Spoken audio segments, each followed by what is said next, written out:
Bay Area Brawler, Skylar Greenberg, and your Colonial Champion, Sean McCartney. Welcome to the Court Martial Podcast!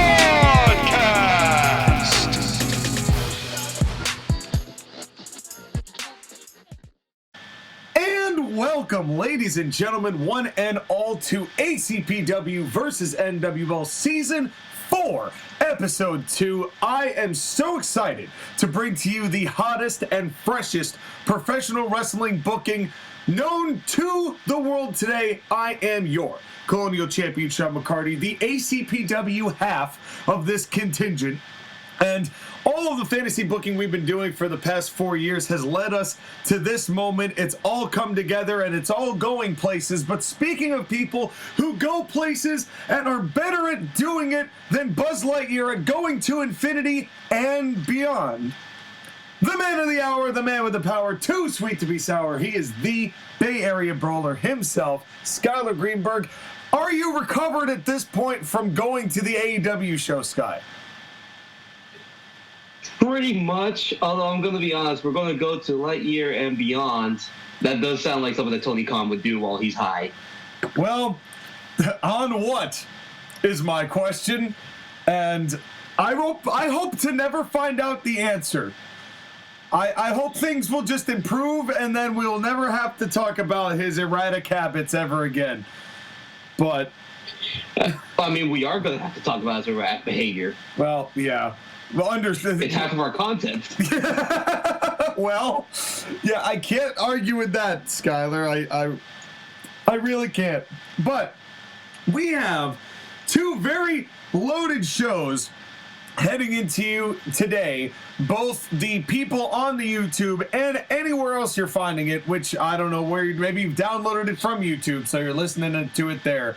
But no matter what you're doing, thank you for being here for it. But before we begin, Sky, you have requested in this time to ask a question based on actually the people that I just said I wish we didn't have to talk about, but we really don't have much of a choice, do we? No, unfortunately we don't.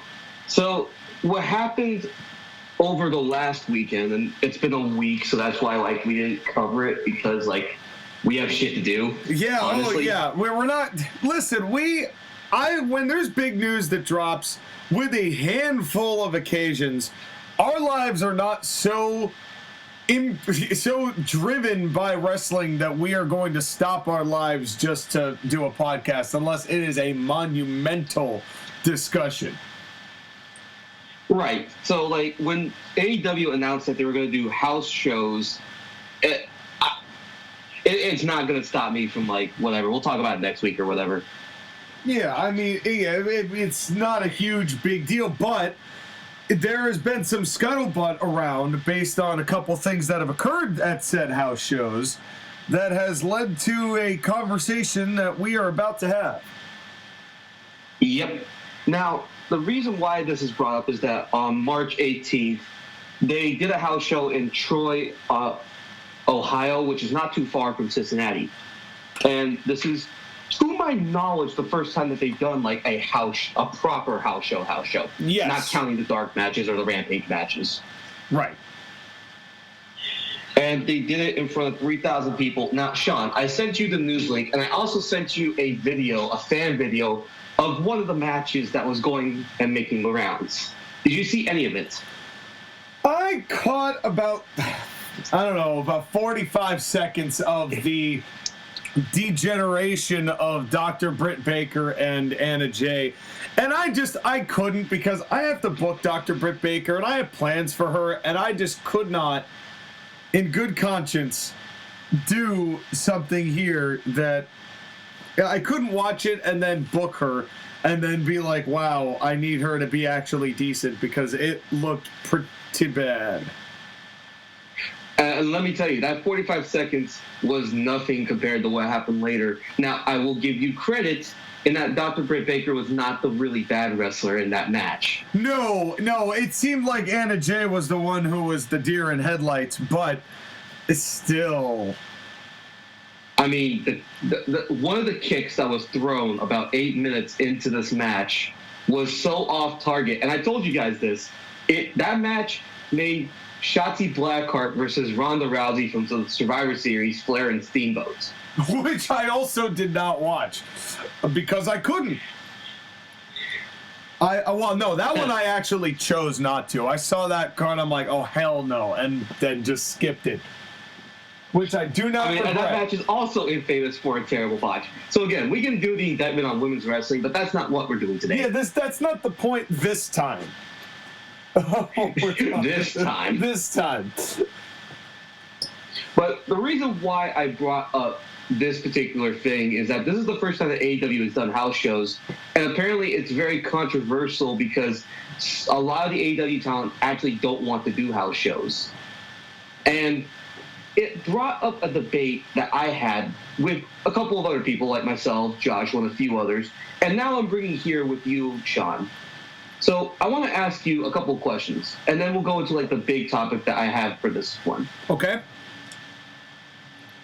Do you think in the modern era the house show is important? Yes. Tell me why. I think that the house show is important. It's not necessarily for the entertainment of the people that go to the house show. I know that sounds kind of weird, but it's important because for a company that claims to have a developmental program, house show, I guess it's company dependent, because at a company like WWE, you still want the talent to get recognition, and the house shows are a way for them to be themselves more so than they can be on television. And it's a great way for places like AEW, house shows to be a good place to have some veterans work some matches, not very long, but to teach and to actually instruct and to get some people to learn things, mostly to understand the timing and being able to work a crowd. Now, in AEW's case, that is doomed to fail because that's not what they teach in AEW. They want to do the moves. They don't want to learn and hear what the crowd is doing and do a match in response to that. They're trying to force feed the fans their match that they're going to have regardless, because it's all about moves. But it's not the house show's fault that the format doesn't lend itself to it. In a place like WWE, to keep people as fresh and as known as possible beyond just television, yes, I would say that they do. Does that mean everybody has to be on every one of them? God, no. And that's kind of the point, is that like you don't need everybody to be at the house show, because the house show kind of exists for three reasons.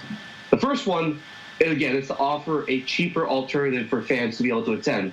Like maybe fans can't afford to go to a TV show, or you're going to a really small market where you don't have as much opportunity for TV, but you can still have fans come, pay money, and watch their wrestlers, right? Right. The second one is for wrestlers who are on the current roster to develop chemistry or try things out that they will use for TV and pay-per-views, right, or to potentially practice for future matchups and future feuds. Right, and it also allows them a little bit of freedom in the ability to do so, and sometimes, you know, you could find that some of the matches just didn't test well, and that ends up making plans change. Like, for example, they did an MSG show, I think it was like a year ago, and AJ Styles and Omos was so terrible, they said, no, we can't do this feud. We can't put that on TV. And yet he's facing Brock Lesnar at WrestleMania. Thanks, Vince. I mean, Triple A. Nope. No, I was right the first time. No. Omos is a Vince thing. I was right the first time. Yep. Omos is always a Vince thing. No doubt. As is the fatal four-way tag team matchups that we're getting on, by the way, at WrestleMania, allegedly. Because not allegedly, it is happening. Yeah, so we have to get multi-people tag matches and diminish the tag division in the process of WrestleMania. Otherwise, it wouldn't be a WrestleMania. And Vince can't they just do the Andre and women's battle royal so that we can get people on the card? Did you know that LA Knight and Bobby Lashley are in the Andre Memorial Battle Royal next week on SmackDown? That's sad. That is sad. And we still have no confirmation, yay or nay, on Bray Wyatt either. Just for those of you wondering what's going on with that and Bobby Lashley, you know as much as we do, which is not much has changed. Although I'll be honest, I actually feel better for Bobby Lashley because he doesn't have to be associated with it. Well, it might have been a saving grace on that one. And then the third thing with the house show is to get green talent the opportunity to work in front of fans and gain experience. Right, which is what this needed. But it also needed it needs a format that lends itself to being able to slow down and work a slower match or a match that's not as interesting so that people can learn on, really practically learn. And I don't know if the structure of AEW and why this happened as far as Britt Baker and Anna Jay, why this came to be, is that really they don't want to work real actual wrestling matches where you listen into the crowd and you can improv some of it and you're just doing really hip locks and drop downs and takeovers and maybe a fun move here or there, but you're doing maybe 2 moves and mostly fundamentals. How many AEW wrestlers have any fundamentals? Are we not counting the experienced hands like Christian, for example? We are not counting the people like Christian. Yeah, I'm talking like original talent or people who have, we know, like the Jungle Boys who can occasionally, and Darby Allin who can. I mean, Kenny Omega can do it. He did it during the 6-man tag at the pay-per-view. He just doesn't do it enough. Right. But a lot of these other people have no awareness at all about any of that. Especially the women. Yeah. Oh, boy. Oh, boy, yeah, indeed. But I guess the point is that these house shows, it would benefit AEW to have them. Now, do I think that they need to have them at the frequency that they do WWE? No. I would rather them do more house shows and less dark and dark elevation. Well, especially because, those were supposed to be the places where they did the tryouts and match stuff anyways. You don't have to put that shit on TV. But yeah, trust me, don't have the YouTube community is not pining for dark and dark elevation. Not even AEW fans have that many. They don't have that many on dark and elevation. And somehow they're getting the reality show on top of all that. Yeah, I don't understand what's going on with Discovery and how low their standards have gotten, but it's just sad to see that match degenerate like that. I hope that they'll be able to figure a way to tighten that up, and I hope that they don't just go, no, I don't want to do house shows. But I must admit, it is very markish and very indie to go, oh, I don't want to do house shows because that means more dates, even though you could just say, well, that's how you learn if you want to learn. But how many people in AEW really want to learn? Especially if it's also people who are supposed to be the stars and are supposed to give the fans, I don't know, something. Looking at you, Jon Moxley. Well, Jon Moxley said that he doesn't want to do the house shows. You barely do any work anyways. And you go for game-changing wrestling. You go to CZW for all those bullshit. Yeah, I was going to say, I don't know, Sky. I mean, that he bleeds a lot, though. I mean, he makes sure to slap that red sauce all over everybody's pasta. All the time. I mean, look how much he's sacrificing. I mean, Dracula with Nicolas Cage is coming up soon. They should sponsor together. Yeah. But they won't. But this leads to a bigger conversation. It does. Now, we could obviously lambast AEW for the fact that they haven't done house shows until their 3.5 years worth of training. But it leads to a situation because, again, we can say all this stuff and we can lambast AEW for it. But us, as bookers, have often said, what would we do if we were given the opportunity? And I'd like to play with that scenario. So, Sean, let me give you the scenario, okay? Please do. Now, let's say that ACPW and NWL are actual regional companies. And let's say that we are actually operating it like a business. For the sake of this exercise, I'm going to say that our audiences are the same size as AEW, so that 1 to 1.5 to 2 million people, except the TV is not national. It's regional, like in the territory days. So it's confined only to your region. Well, I guess that would then have to be what are the parameters of our region, because we've done East Coast, West Coast, but like, are we splitting it down, down Green Bay, or like how are we doing that? Are we both getting half of Texas? Like what? Well, I mean, we've said before, like, where our shows happen. For example, with me, I've gone to California, Portland, the state of Washington, Nevada, Arizona, Colorado. I've done one Texas show, but that's it, and I'm not planning on going back to Texas. So I'm very much keeping my show west of the Rockies. I think that's pretty fair. And with your show, you pretty much start anywhere from the Northeast until about Virginia, because obviously you're not going into Carolina because that's where Joshua lives. Well, I have gone to the Carolinas. I mean, but I've also done Florida shows. Yeah, I did Madison Square Garden for the Winter Warfare show. I went up to Montreal. It's right, but you don't go any further west than Ohio, right? You haven't done a Chicago show yet, right? I did the one Texas show that I did just for fun. I mean, actually, this show that I'm about to do today is probably the furthest west that I've been at all. Not even getting close to encroaching on your territory, but it's enough to, it's more it's nearer corny territory. But right. But again, let's just go with the idea that you're mostly focused on the Northeast with a couple of Southern shows, and I'm mostly confined to the West Coast. I mean, again, we're defining our geographical location, but that's not what I'm talking about. In a given week, what would your schedule look like for your wrestlers? Well, I guess it would depend on the wrestlers, because I mean, if you look at my roster, I got a lot of people who would probably not be doing a whole lot of full-time shit. I've got MJF I would have on house shows, Cobb definitely, Walter probably on some, Danielson on some, Lesnar, there's not a shot. There's a few people that I would probably have to go, no, I probably won't be able to do. Like Jeff Jarrett, maybe.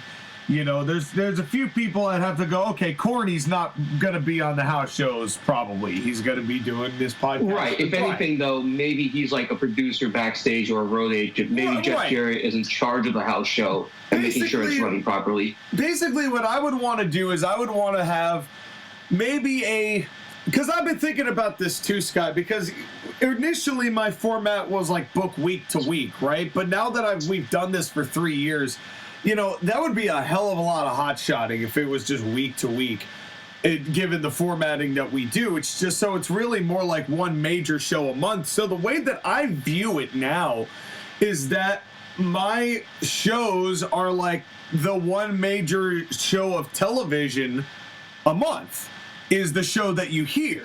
And so the rest of the month would basically be us traveling to all of these places, not necessarily doing the exact same show, but in your parameters of we're not going national television, you could basically have that go closed circuit to all of these different places and run similar matches.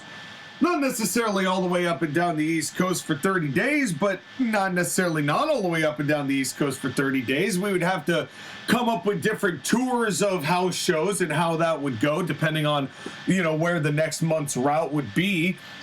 But we would definitely probably have a few different groups going. We wouldn't have monstrously large shows.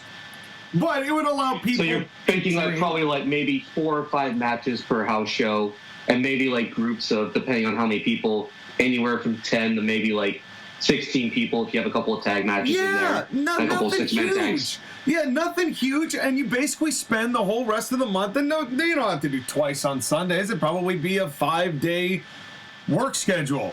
You know, that would be my presumption. But, you know, all of that also includes all of the travel, doing any signings beforehand, any sort of merchandise sale, you know, because sometimes it's nice to have a talent out there repping his merch, you know, standing out there. You know, there's a lot else that goes into, you know, being a wrestler now that you still have to keep up appearances for. So really, you're doing it's a constant job, but it's a 5-day a week, and then you get 2 to go home, and I'm trying not to make flights too crazy, you know, but, you know, we're going all the way up and down the East Coast here a little bit. So, but it's 30 days of it, but you're still getting weekends, and I would probably be more accommodating to, hey, you know, I'll work 14 straight if I can get 4 days off, you know, here on tail end, because I'm trying to do this, you know, based on what people are looking for and what people need. You know, I would be kind of accommodating in that respect for it, but that would be the way that my format would do it,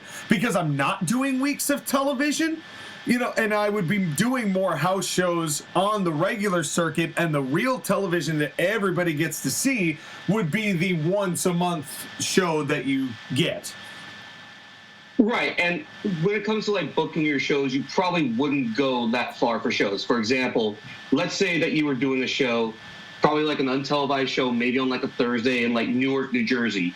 Then that Friday, you're probably going like Trenton, New Jersey. You're going to the smaller towns before maybe you do like a big show in New York, or maybe you do a big show in like... Or go from New Jersey to Baltimore. You know, right, go to Baltimore. It's a drive, but it's not the worst drive you've ever been on. You know, you can make it down there pretty easily enough, or go DC to Baltimore. Right? You know, there's a lot of different ways it can be done. But that would be the way that I would probably structure it, just given my format. But I'm interested to hear how you would place your house shows, and would you use a house show schedule, given that you do TV in the weeks leading up to your pay-per-view events? Well, because I've had a little bit more time to formulate this one since I came up with the idea, I kind of had an idea of like a rough thing of what I would do. But yeah, I would use the house shows because, one, it's a little extra money, and two, it helps the green wrestlers, especially guys like Dominik Guerrero, Bron Breakker, Austin Theory, get some experience before I set them up in bigger feuds. Because the last thing I want to do is run a green talent on a TV show or pay-per-view and not have confidence they're going to do what they need to do. Yeah, like the Gun Club would be working a lot with some of the guys that we have, you know.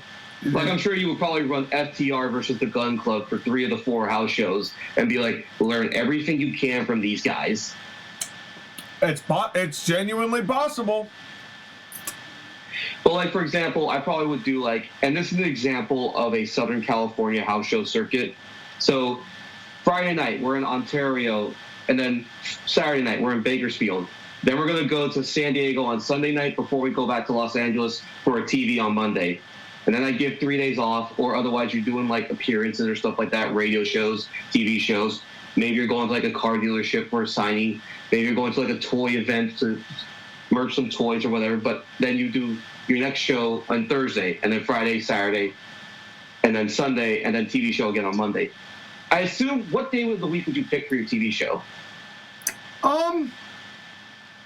Well, I always thought that one of the better nights to do that people didn't really have any issues with going and didn't watching the show was Thursday nights.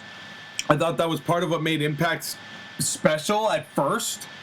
When they were Thursdays on Spike, that was the time I tuned in to watch, because SmackDown was on Fridays, and Raw was on Mondays, and ECW no one gave a fuck about.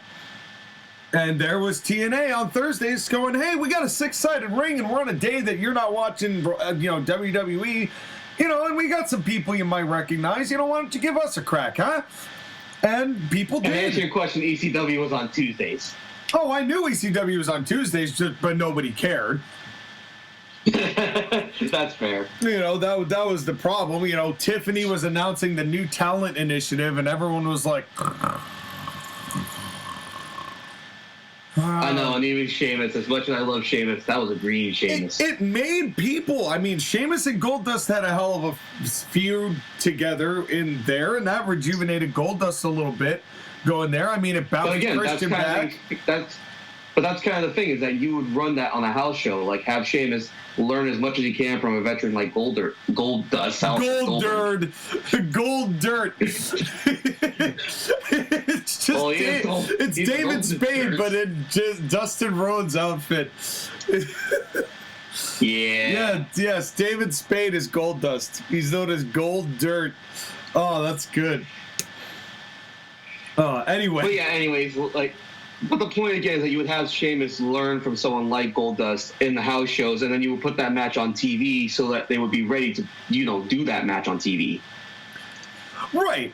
And that would be able to kind of prepare some people to really be, at least be able to get some fundamentals and some basics. I mean, a person who I would definitely like to have on the house show circuit is Dean Ambrose. Just to make sure that I'm not just doing that as a gimmick, like, hey, you still can actually wrestle, right? Do it. Except he's one of the ones that's like, I don't really want to work that many house shows because I've paid my dues, and I don't see the point. Well, guess what? I'm sorry to hear that. You own him, so you're making him do That's right, and this is where we put the fantasy in the fantasy booking. Because realistically speaking, I probably would not. He would have walked away from me more than me keeping him to do what I'm going to do with him. Would be my guess. Yeah. Probably.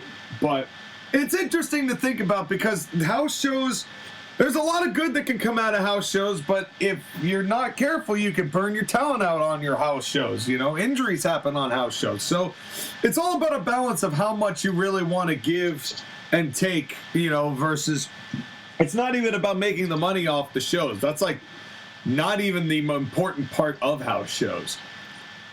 Although money doesn't hurt. Right. Right, the money doesn't hurt, but the main thing is to get your talent, experience, and practice and get them ready for TV and pay-per-views. That's right. And speaking of TV and pay-per-views, we have my pay-per-view. All right. Well, Skylar, I have to say it before you get going. I know that this was your topic to bring up, and I am excited to hear the developments therein on the NWL side of this fantastic show. Skylar, the floor is yours. Thank you.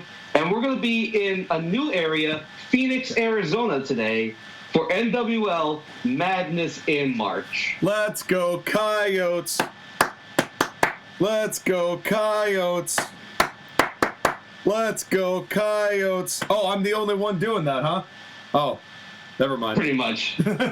Same thing as the Arizona and Arizona State basketball team that got bounced. Yeah. Oh, by the way, hold on. Before we continue, I have to make a quick little piece of news. You don't have to roll the intro, but did you see on Impact that a Red Wings player was on Impact and I believe stood up to Bully Ray? Did you get the name Jerry of this? McCarty. Yeah. This old fuck from the 90s, and then he gets powerbombed through a table. Yeah, which I would, I don't even have a problem having my flesh and blood on Impact. I mean, that seems like the most appropriate place that McCarty could show up. But it still hurts me that it's the Red Wings. I'm disappointed that if a McCarty is going to make an appearance in wrestling, it has to be in the form of being a Red Wing. But that is just the original 6 Boston Bruins fan in me and the de facto Boston Bruins fan after you disown the Sharks in you. We're going for the #1 overall pick, baby. But yeah, NWO Madness in March. Because if I said March Madness, we'd be claimed. We'd get sued. Yeah. So anyways, the main event tonight is going to be Alexander Hammerstone defending the world title against Drew McIntyre. That's a hostile fight. That's a hot fight. And again, we'll quickly go over the rankings. McIntyre is the #1 contender. Bobby Lashley is number 2. Jacob Fatu number 3. Kevin Owens number 4. Seth Rollins number 5. Austin Theory number 6. Powerhouse Will Hobbs number 7. Kazuchika Okada number 8. Solo Sikoa number 9. And Apollo Crews number 10. All right. Let's get it going. So, now, before the show begins, we're going to do a quick, pre-tape that happens before the show. Okay. So, we're in the parking garage of this arena that we're at. And Kurt Angle is on his phone, and he's just checking a couple things as he's walking from the garage to his office. As he walks past people, he's saying hi, like, hey, Dave, what's going on? Hey, Bob. Just greeting people, right? Sure. And as Kurt Angle was walking past, he walks past Shotzi Blackheart. He says, hey, Shotzi Blackheart. Then he's like, wait a minute. Shotzi, why are you in a Jeep with a machine gun on the back of it? And Shotzi's like, oh, I just wanted to use this. I'm like, well, you use it. I said no military weapons. No, you said no tanks. Well, I'm pretty sure this counts too. You can't have a machine gun on a Jeep in an arena. But Shotzi's like, I paid $20,000 for it. I don't care how much you paid for it. You're going to get this machine out of here. How much do I pay you? You can't afford a tank and a machine gun Jeep. Get this out of here. And Shotzi's like, aww. And then she starts backing up the Jeep. Okay. Is this gonna be like a weekly bit where she's just gonna have more artillery fire and it's like, now who the hell set this entire Claymore mine right up here, right by my door? Shotzi, I swear to God, if you put one more grenade up here in Gorilla, I swear to Christ, I'm gonna rip my angly suit off. And I'm going to lay a suplex on that fancy colored hair of yours. I don't know why I turned into Ernie Ladd, but...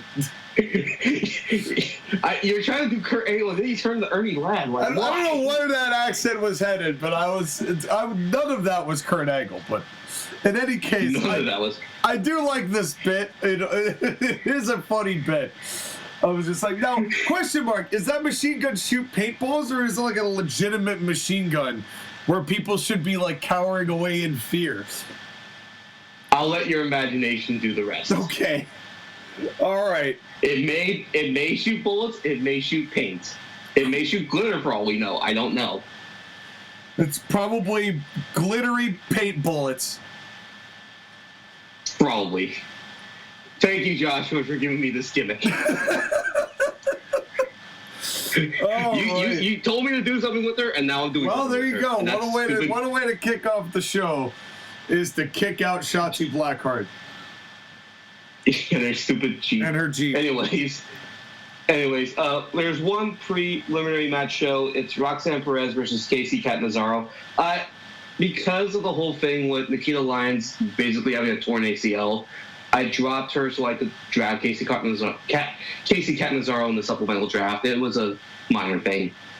Right, yeah, I'm pretty sure we made some level of announcement to that on the draft thing, or at least you did, keeping up everybody to date in the comment section, which, folks, you can take a look at the entire draft that we did a couple of months ago by taking a like, taking a share, and taking a subscribe, and shoving it up that bell button and switching it to all so that every time that we post, your hole goes dong, and you're reverberated from your asshole to appetite, and you know, and you just are like, man, I gotta get me some CMP. Okay, anyways, I'm gonna ignore that for a second.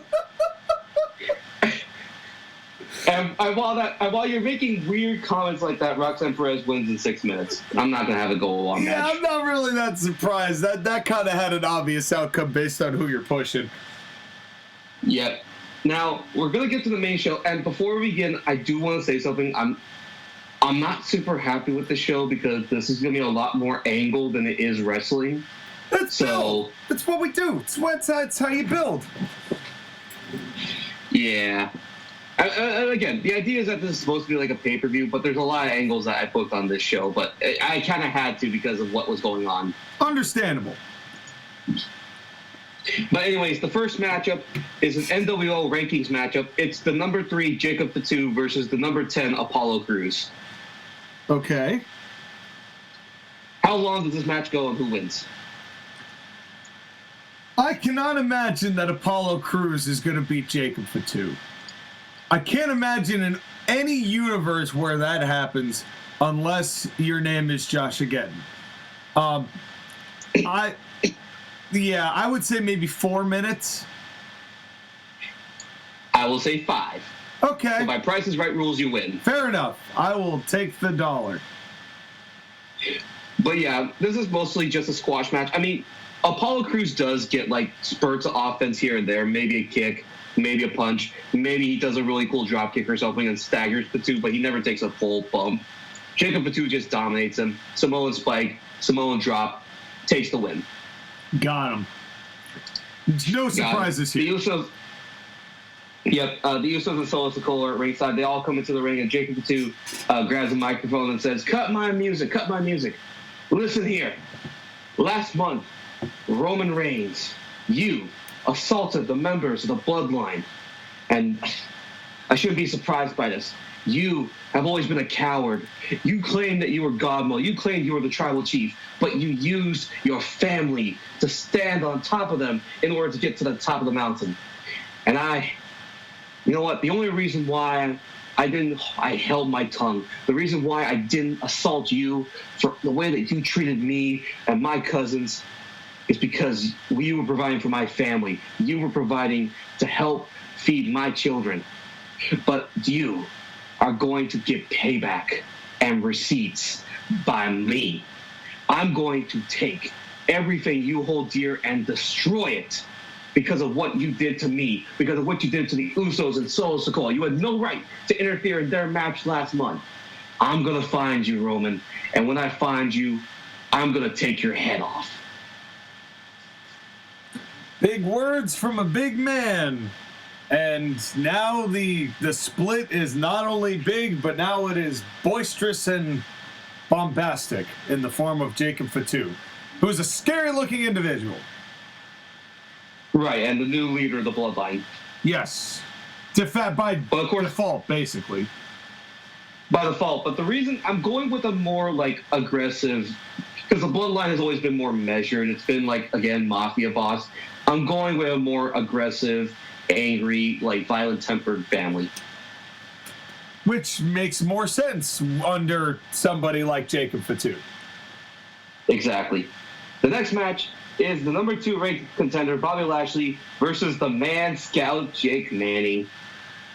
Oh, I miss you, Jake. Come back to me, Jake. I miss you. He's not coming back just quite yet. That's okay. Who wins and how much minutes? You know who wins in, 4 minutes again? Oh, come on. It's Bobby Lashley. Okay, 2 minutes. 90 seconds. 2 minutes it is. Oh, God.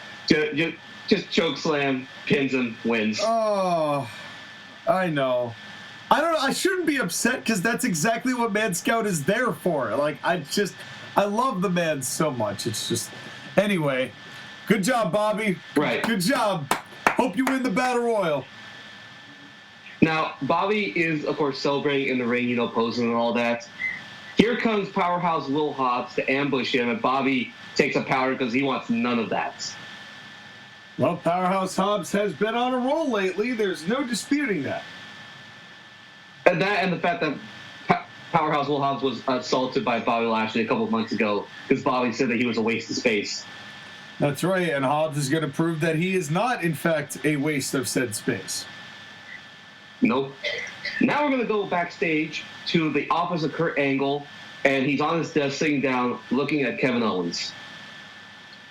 And Kurt goes, Kevin, what am I going to do with you? It feels like every single year I have you in this office because of your behavior. And Kevin's like, it's not my fault that you surround me with idiots like Sami Zayn. Listen, Kurt, I don't care what punishment you give me. It's going to be worth it. Because kicking Sami Zayn's ass was lifting off my ball and chain. And you've unleashed something that's going to be dangerous to the rest of the National Wrestling League. So I don't care what you do, man. I honestly don't care. And Kurt's like, really? You don't care? Well, I have an idea. How about you have a match tonight with your number 3 ranking on the line? Actually, wait, hold on. I have a better idea. Let's make an NWL rankings match between you and a man that's come from Japan to take over.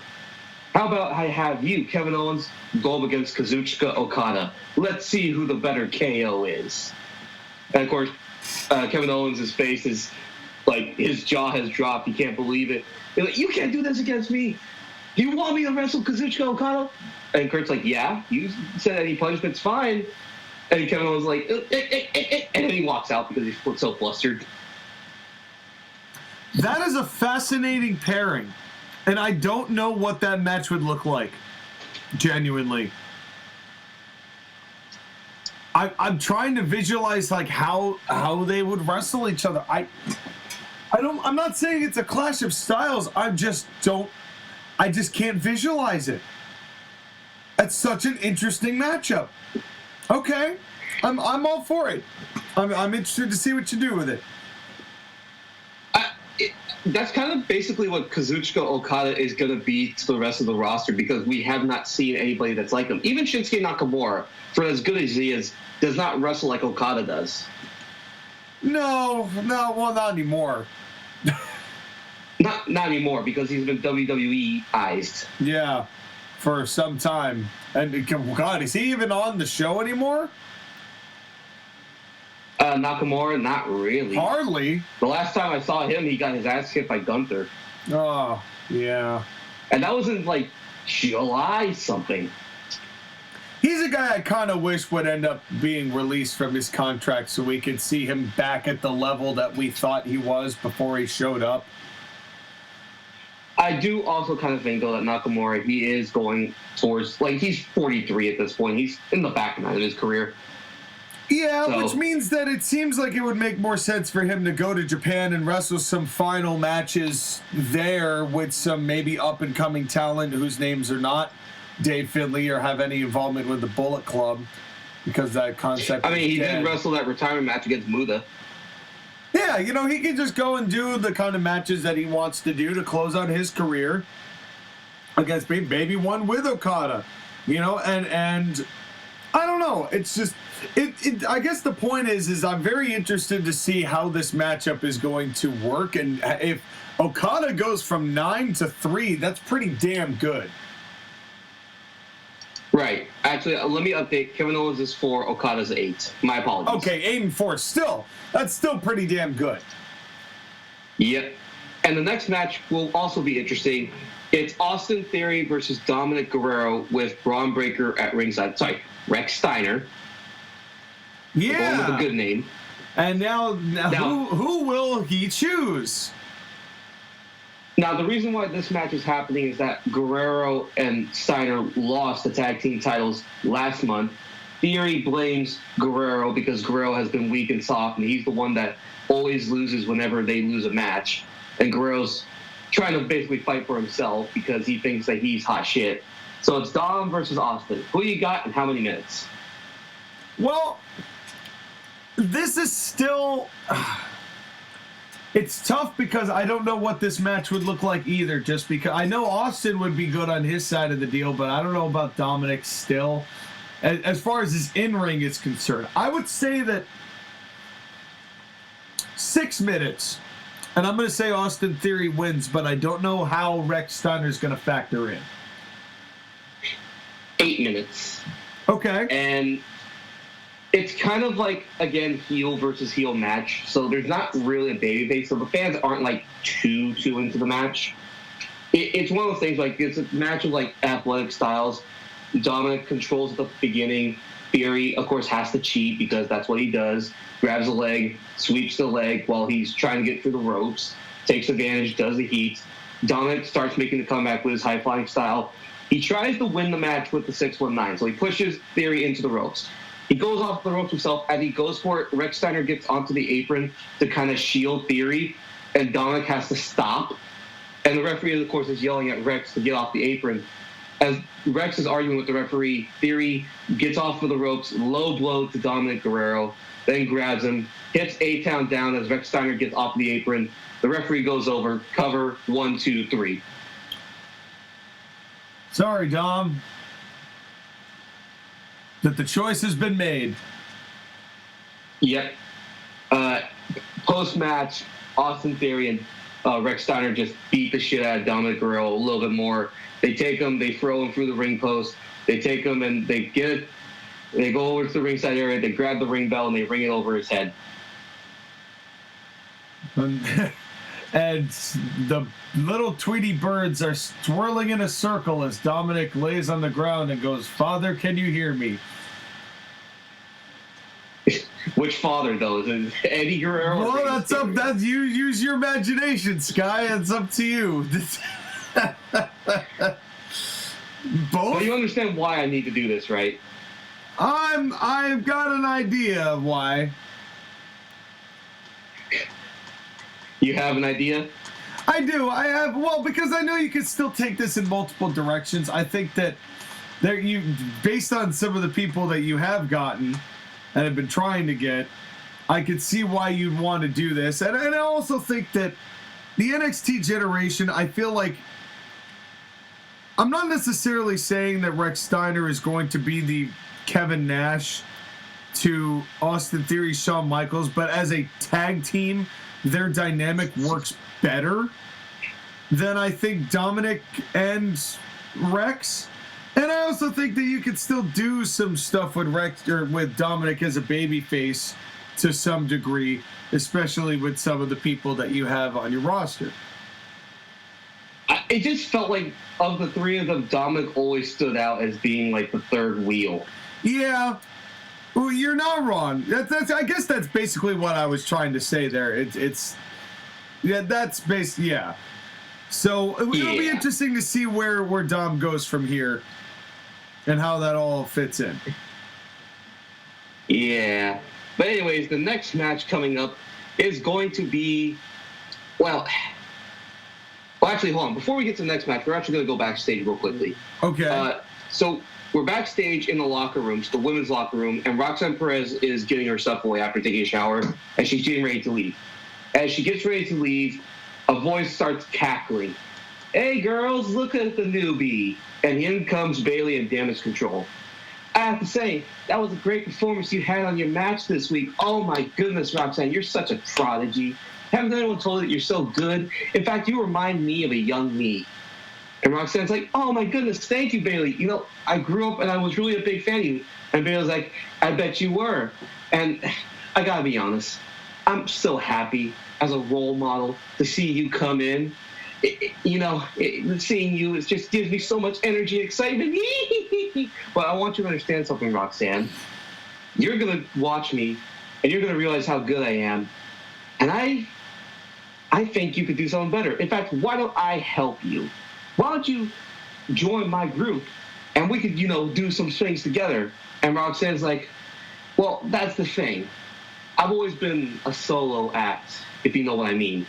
And no offense to Dakota, no offense to EO, but, I don't want to be on your coattails. And Bayley's like, coattails? You wish that you were on my coattails. And, of course, she takes off her glasses, and she's like, I want you to listen here. There's not enough room for this locker room for girls who are independent thinkers. You think that you're safe. Well, you're not. I'm going to beat Rhea Ripley tonight for the Women's Championship. And when I become the champion, you're going to have to run into me sooner or later. And either you're going to be on my side or you're not. And you want to know what happens to people that aren't on my side? And then a voice rings out. No, why don't you tell us? And here comes Becky Lynch. Why don't you tell us what happens to people that aren't on your side? Because I don't know if you're looking around, but I'm doing pretty well for myself. And Bayley's like, oh, Becky, you're a good wrestler, but you're not so sprite. I don't know if you're looking around. There's 3 of us and 2 of you. Ha, ha, ha. And then Charlotte Flair comes out like, well, now there's 3. So what are you going to do now, Bayley? And Bayley's like, whoa, hostilities. Tell you what, I'll give you all a free pass. Let's go, girls, later. So Damage Control exits stage right. Charlotte, Becky, and Roxanne Perez are left, and Becky looks at Charlotte like, okay, what was that? You wouldn't offer me help after last month. And Charlotte's like, you're right.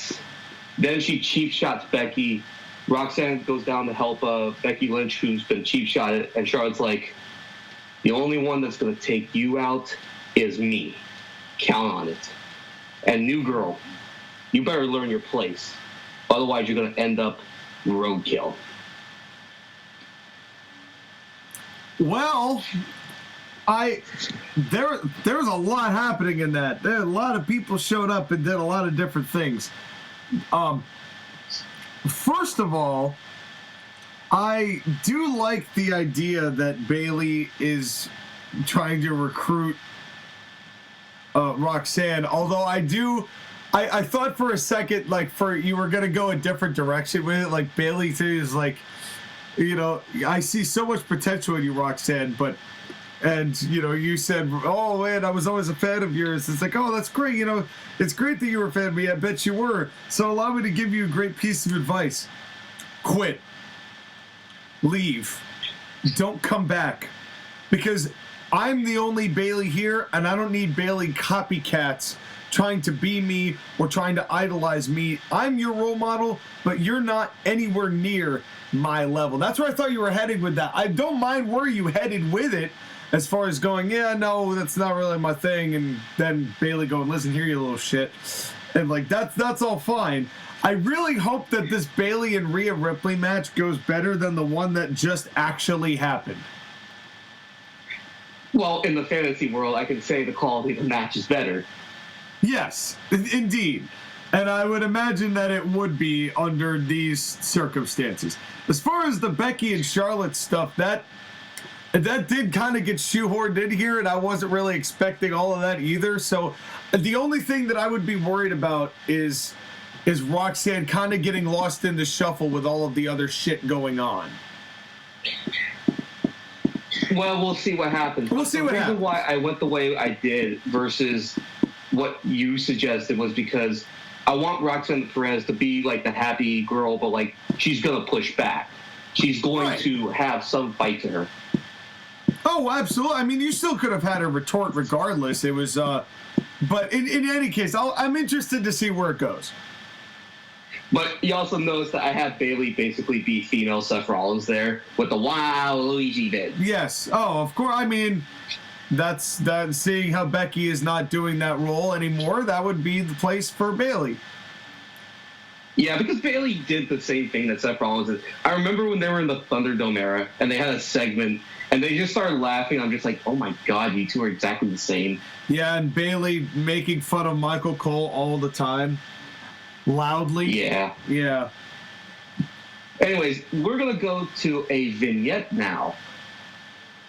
And it's kind of the same vignette as last month. So, like, there's the big city. It's New York. It's cold. It's dark. Steaming, steam manholes. The city, street people walking around. Cars moving around.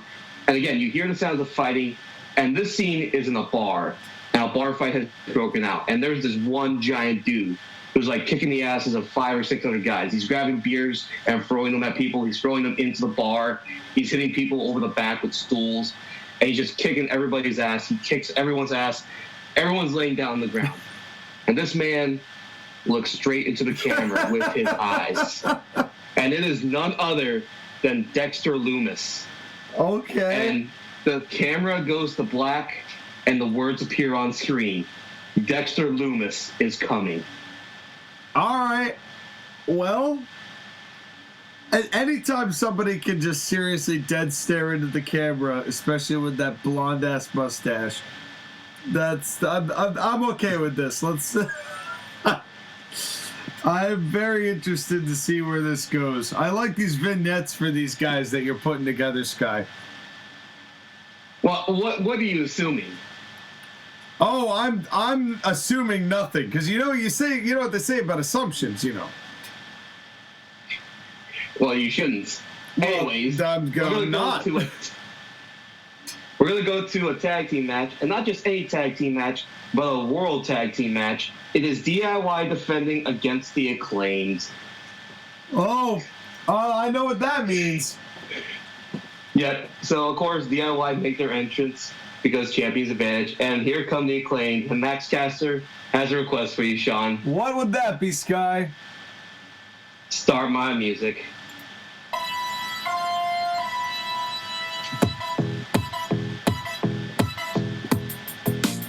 Yo! Yo! Listen!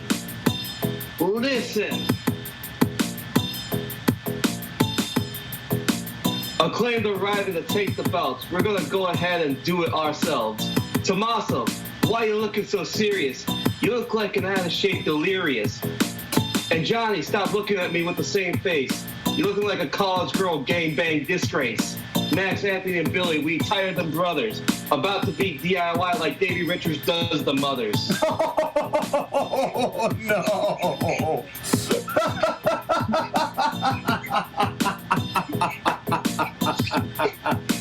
Oh, it's good. Phoenix, Arizona! The Acclaim have arrived. Oh. Visit me, daddy ass. Yeah. Oh, yeah. And if you're not down with that, You can suck it. yeah, that's right. Alrighty. Wow. Well, that's at least topical because we did talk about that last week. But nicely done, Sky. That made me pop. Honestly, I thought the line where Max was basically calling Johnny Gargano the destroyed girl in a porno was worse. Yeah. Oh, yeah. That one I didn't laugh at because that's just true. That one is just, yeah. I've got no rebuttal for that. That's just a fact. Even the WWE are starting to give up hope on him, it looks like. But yeah, I had to throw that Davey Richards line. Yeah, that one was good. That one got me. Nicely done, Sky. So who wins this match in how many minutes? Well, I don't think the Acclaimed are ready, to tell you the truth.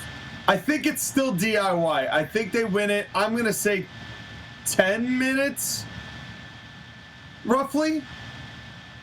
12 minutes and you're right, the DIY win. Yeah. As much as I would like to give the Acclaim the victory, they're not ready in ring yet. No. Yeah, they still need a little more time to develop, and I understand that. But you also understand why I had to give them a title match, because they beat the Usos last month, even though Roman Reigns helped them. Oh, yeah. Yeah, I mean, but that's okay. I mean, getting a title match this early, and then you can kind of look onto that going, well, this is where, clearly they saw the potential in them, and look at how hard they've worked to get back to that point, and that could end up being a better story, later on down the road. Right, exactly. But again, DIY is an established tag team. Whether or not they are boring, they're still good wrestlers. So, of course, they're going to take the win here. Yeah, I'm not surprised, and the right move was made. Yes, although I'm not sure if the right move's going to be made next because DIY are celebrating in the ring, and then they get jumped from behind by one Austin Theory and Rex Steiner, who start assaulting the pair. And of course, there's combat, there's fighting, there's all this, that, and referees and producers come in to separate the two tag teams. Well, we know who has now staked their next claim. 2 more people who are not ready. Maybe. Austin Theory and Rex Steiner are ready at least. Well, they're more ready than the Acclaimed. That's definitely true. Yeah. So the next match is Kevin Owens versus Kazuchika Okada. I am so interested to see what happens in this matchup. I'm going to say this match goes a surprisingly small amount of time. I'm going to say 8 minutes, and it is some form of disqualification. This match is going to go 15 minutes. Okay. But I've had some shorter matches up to this point. I haven't had a long match yet, and we're getting higher up on the card with better wrestlers, and I'm going to give more time for these guys. Fair enough. So, now, to be clear, there is a little bit of the milking. Kevin Owens does the lockup, but then he gets into the ropes because he doesn't want to really fight Okada. He takes a powder or two because he doesn't really want to fight Okada, and Okada has to chase him around the ring. Eventually, Okada catches KO and starts working on him a little bit. And then, again, Okada's working on him submission-wise. Kevin Owens just very quickly with the hand goes for the face but grabs the eyes. And the referee's like, 1, 2, 3, and then he lets go, but the damage has been done. KO technically didn't poke him in the eyes, but he grabbed the nose and grabbed the eyes. So that kind of thing, right? I'm with you. So Kevin Owens takes over. He gets the heat on Okada for 4 or 5 minutes. Okada gets a rally every once in a while, but Kevin Owens keeps him down. The fans are chanting, Okada, Okada, Okada, trying to get him up. Okada starts making his comeback, and fast and furious, drop kick, throws him to the corner, European uppercuts, hits him with strikes, kick, punch. He starts wearing down Kevin Owens. Kevin Owens gets back at him, goes and tries to hit the pop-up powerbomb. He gets Okada in the air, but Okada is able to reverse it into a cover, 1-2 kick out. As they come back together, Okada with a Rainmaker clothesline, just one cover, 1, 2, 3. Wow, and Okada pulls out the win, and I'm sure that cannot be the end of it. I'm sure that Owens has got to pop back up here in surprise and probably beat the teetotal piss out of Okada, because he doesn't lose easily. Well, that's the thing, is that Kevin Owens gets up and he's like angry and pissed and yelling at the referee. Okada takes a powder and leaves because he's won the match. And Kevin Owens, throwing a tantrum in a fit. But again, it's not going to be over between these two. Oh, without a doubt. Kevin Owens doesn't like losing, and he will make sure that everybody knows that he doesn't like losing. Yeah. So Roxanne Perez is walking in the hallway. It looks like she's leaving the arena. As she's walking, she passes by somebody. He's like, "Oh my God, Rhea, it's good to see you." And Rhea's like, "Hey, Roxanne, it's good to see you. I didn't have a chance to talk to you, but I'm glad that you're in the National Wrestling League." And Roxanne's like, "Thank you.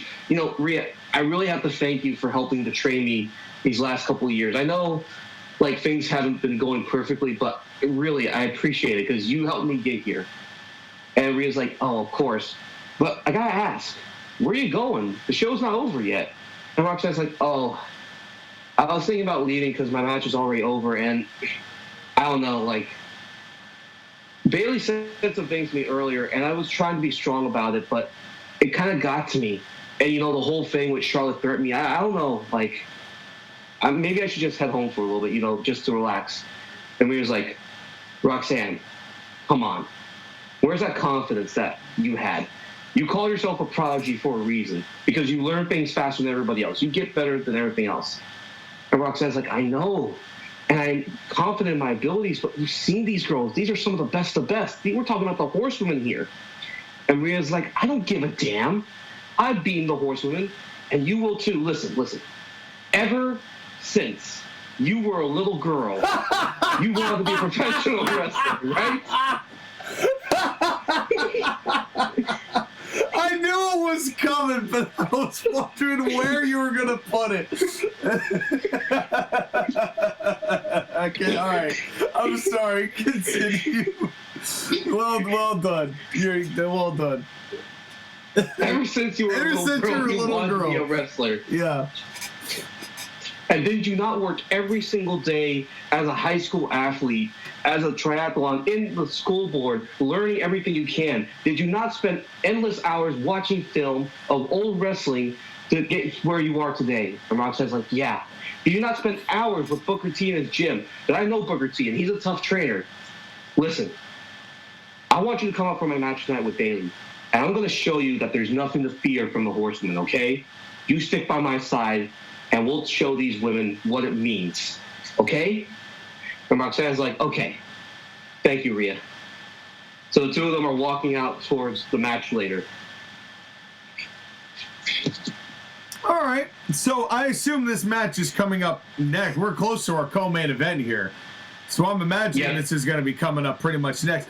It's interesting because I thought where you were going to head with this is kind of, and maybe you still will, and maybe, where I thought this kind of motivational talk was as far as where's your confidence is Rhea kind of giving more of a tough love approach of being like, "Look, Roxanne, you got potential, but you're never going to capitalize on that potential if when adversity strikes, the first thing you want to do is go home. You got to go on, you got to confront the people who are confronting you one way or another." And I understand being afraid about it. I understand. It's hard to go up and stand up to somebody who is the establishment and say, "I'm not putting up with that." But tonight, I'm doing that by defending this belt against somebody who believes that they belong as the establishment. And they want to manipulate you. Don't settle for that. Come with me tonight, and I'll show you what it means. And basically, you get the same end. It says, I think a tenderer approach from Rhea is also nice as well. Because Rhea's got this tough demeanor and personality, but the fact that she softens for Roxanne shows that there's something really that resonates with Rhea about Roxanne in a way that maybe she doesn't feel that way with other people. Right, and the whole thing that I've established at this point, which is that they are legitimately friends and have trained together and stuff like that.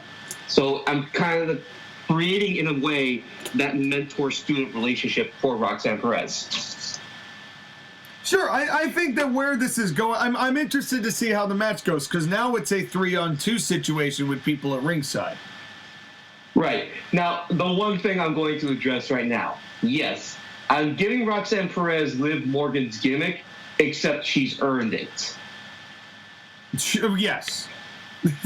Yes, fair enough. And it's not quite the same.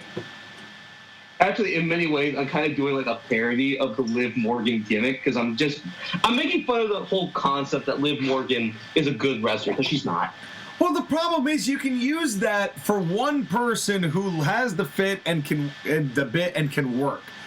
But the problem is WWE has used it for everyone who has ever been that underdog wrestler all the time, and it doesn't hit, and it doesn't land. So, you know, it's like the boy who cried wolf. Eventually, people just stop caring. But yeah, I couldn't help but pop you with that. That did pop me. That was funny. That was very, very nice. Well done. But yeah, it's going to be Rhea Ripley versus Bayley for the Women's Championship. Roxanne Perez at ringside, Io Sky and Dakota Kai at ringside. Who wins how many minutes? Well, I don't believe you're going to give up this title reign for Rhea Ripley this quickly. I do believe there is going to be some shenaniganery around. So, I'm going to say that Rhea wins 16 minutes. Okay, you get the exact match time correctly. Hell yeah. As far as what happens in the match, again, there's a lot of confusion, chaos because of everybody at ringside. Rhea does get the advantage, and Bayley does do the powders. A distraction by Dakota Kai gives Bayley the advantage. And again, it's difficult because of everything that's going on. The match kind of like gets to a point when Rhea is making her comeback and she's getting Bayley up for the riptide. As she does it, Dakota and Io Sky both get on the ring ropes. And like Dakota tries to distract the referee while Io Sky tries to get into the ring and attack Rhea. Rhea has to drop Bayley and attack Io Sky. As this happens, Roxanne Perez goes over, rips the foot off of Dakota Kai. The referee turns around and sees Io Sky is there. You mean and she pulls the foot out from underneath of Dakota Kai, not she rips the foot off of Dakota Kai. Okay, Mortal Kombat style, just whatever. rips You know the foot off of Dakota Kai. As Dakota's sitting there bleeding out in the corner. Now that's how you get Roxanne Perez over. You just take her and she just rips some chick's foot off. That's how you get somebody over instantly. Okay, whatever. You get the point. I do. I'm sorry, Scott. That was really funny. Continue. Okay, pulls the foot out from underneath her. And the referee sees Io Sky in the ring and is like, you know what? You're out of here. You're out of here. You're out of here. I love it. So the two of them start walking up the ramp because the referee is starting to like get them out. As he's getting them out, Rhea Ripley gets up, Bayley gets up. Bayley kind of like grabs Rhea Ripley and rolls her up and puts her feet on the second rope. As this happens, Roxanne Perez goes up from behind, grabs the feet, and pushes them back off so that Bayley can't do the pin. Bayley looks at Roxanne like, what are you doing? What are you doing? Don't you interfere with me. Do you know who I am? As she's doing this, Rhea Ripley goes from behind, does a schoolboy roll-up. Referee comes over, 1, 2, 3. Rhea Ripley retains. Okay, I like the fact that Rhea retains. I like the fact that Roxanne is trying to do right by Bayley, who's trying to cheat. I like all of that. I guess I really don't have a complaint here. I'm always wary of women doing the schoolboy just because we've seen women schoolboy finishes so often. But you don't do this often enough for me to be really complaining about it. So it's fine. And it doesn't diminish Bayley because Bayley now can say she was distracted. So if ever they come back to this, you've got some legs there. Fine. I can accept all of this. Very nice. Because I don't do flash pins very often. No, you don't. I think I've done 2 of them this show, so like, no, and you know, and that's the other thing too, is that we always have to remember, we have to, when we approach these shows, we have to remember that we cannot judge them based on our real life conditioning of what wrestling has presented to us over the past 15 years. You know, and meaning all of the roll-ups in the women's and divas eras of matches. You know, it doesn't happen often. You know, you hear schoolboy here and go, okay, that's like the second or third time Skylar's done one of those in like 6 months maybe.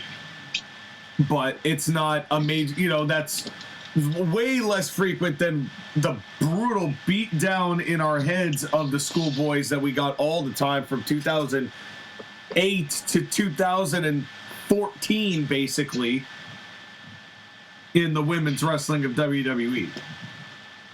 Right, because you can only do that so many times. Now, Io Sky and Dakota Kai only got to like halfway up the ramp, so when they see this, they run back into the ring with Bayley, and they start brawling with Rhea Ripley and Roxanne Perez. It does lead to like all of them fighting, and then here comes Becky Lynch. No music.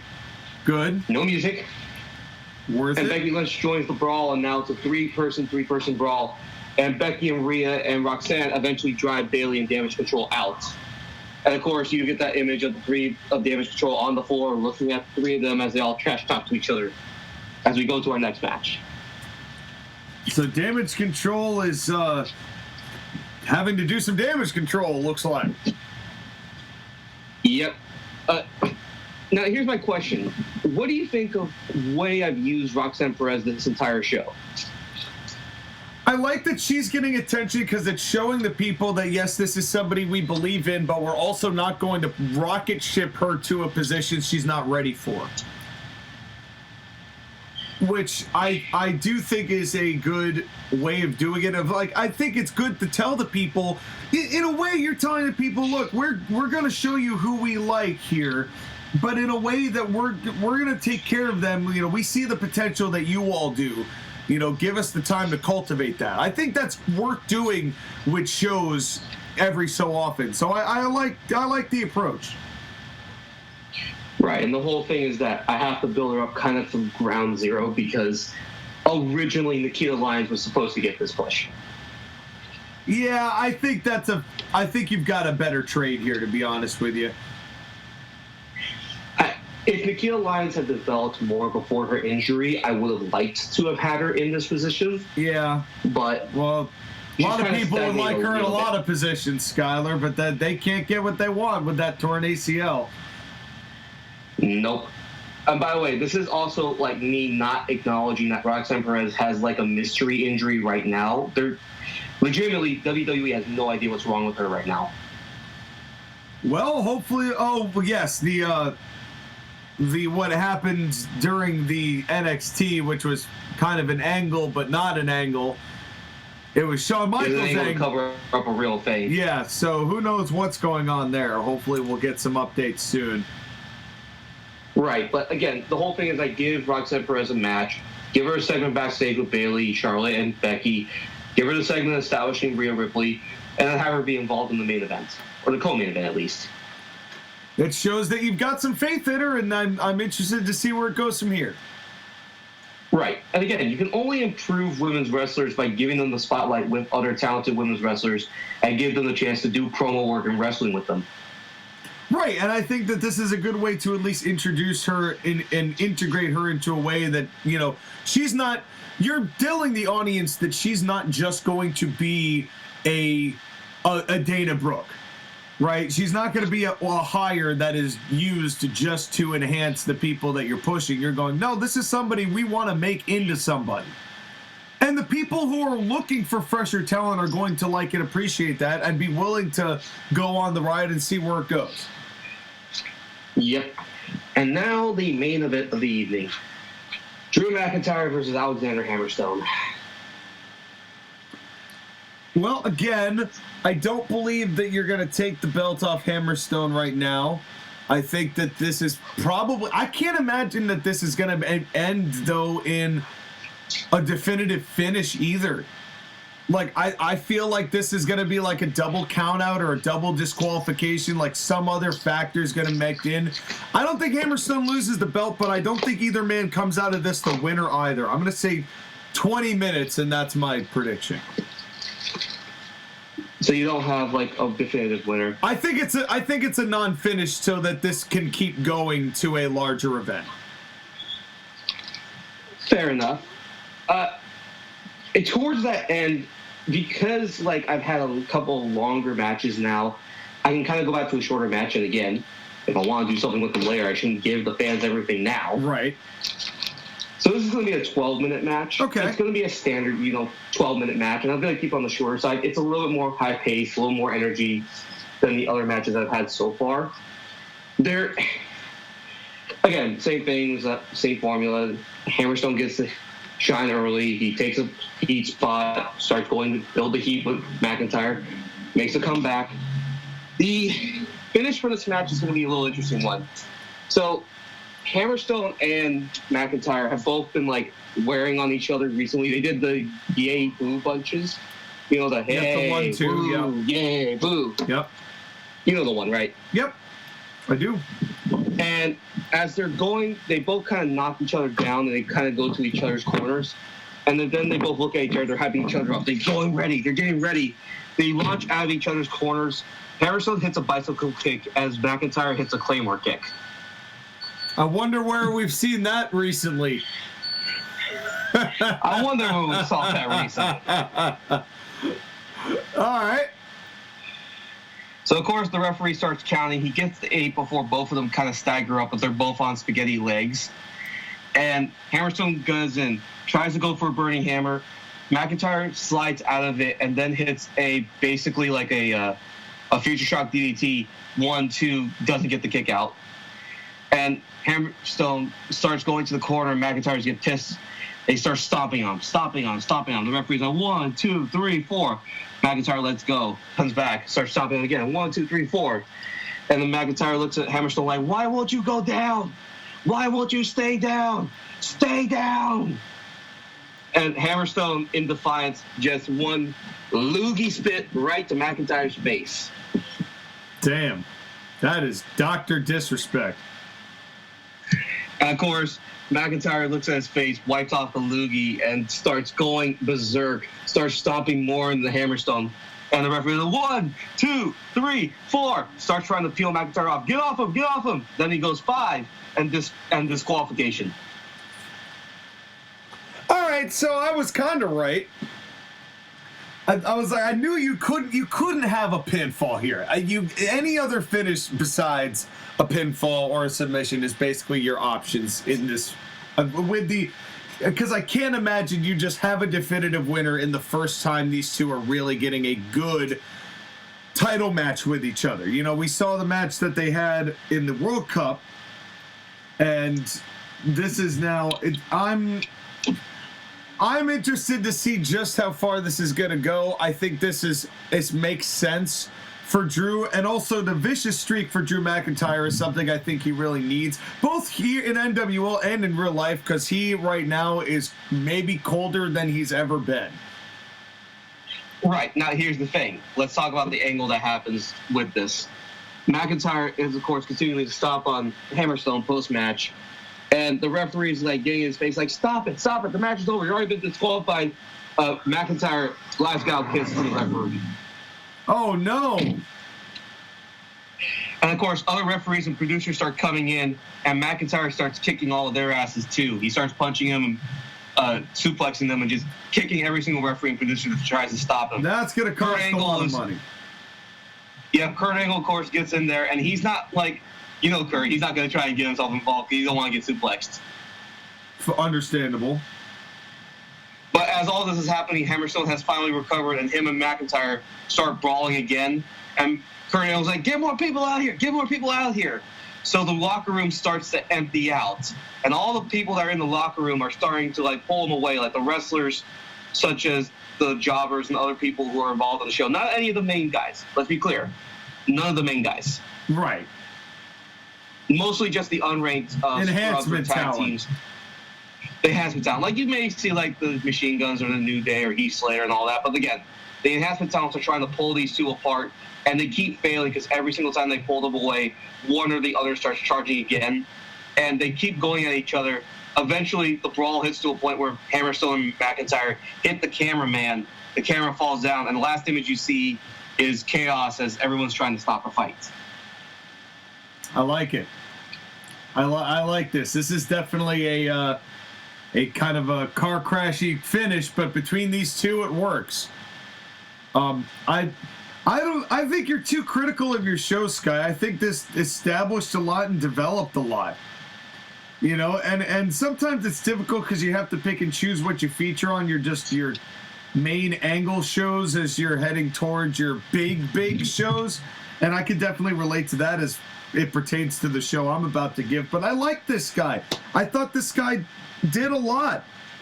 This served a lot of your talent for establishing who they are and what they want it to be, who your future is, and why you want it to go a certain direction. I think you're helping develop all that talent. And you've got a main event scene that is strong, but still leaves room for elevation and drawing major money down the road. I'm a fan of all of this, Sky, and Phoenix got themselves quite a treat. Right, and I know I'm annoying Joshua with the disqualification in the main event, but fuck you. I think the way you did it is fine. I think it's not necessarily the disqualification that's the problem. It's how it's done. It's the way it's done. You know, even Jerry Lawler will laugh though. You know, I did have to get a little chuckle though at the Jerry Lawler promo that we watched last week, because he said, you know, nobody wants to come to the wrestling show and see a show that's full of disqualifications. You know, and that, and that was half of Memphis TV. Yeah, and but you know, because it worked when it needed to, and again, it all is contextual. I think the fact that it would happen so frequently on other shows is a testament to it. I think right here, what you have done makes sense for what you're heading for and where you want your main event scene to be. So I've got no problems with it, Sky. A very good episode of NWL. And again, the hardest part about this is figuring out finishes that don't hurt people that I need around. Because again, I don't want Drew McIntyre off of a heel turn to suddenly lose clean because I need him to, and just move on to the next feud. Right. Yeah, and that doesn't do anybody any favors. No, again, especially because at this point, the heel has to continue to get heat. Otherwise, there's no reason for the babyface to keep going after him. Yeah, and I think that act of defiance from Hammerstone would also help, and also the kind of lure, because he knew that Drew would lose it. It all works. You know, the whole context of this works, and I'm interested to see what happens between these two going forward, because you know it's not over, and I would really love to see these matches. Right, especially because the tantalizing potential that exists. Again, Kazuchika Okada and Kevin Owens in the feud, I don't know what that looks like, but hell, let's see what it happens. Let's see what it looks like. Yeah, absolutely.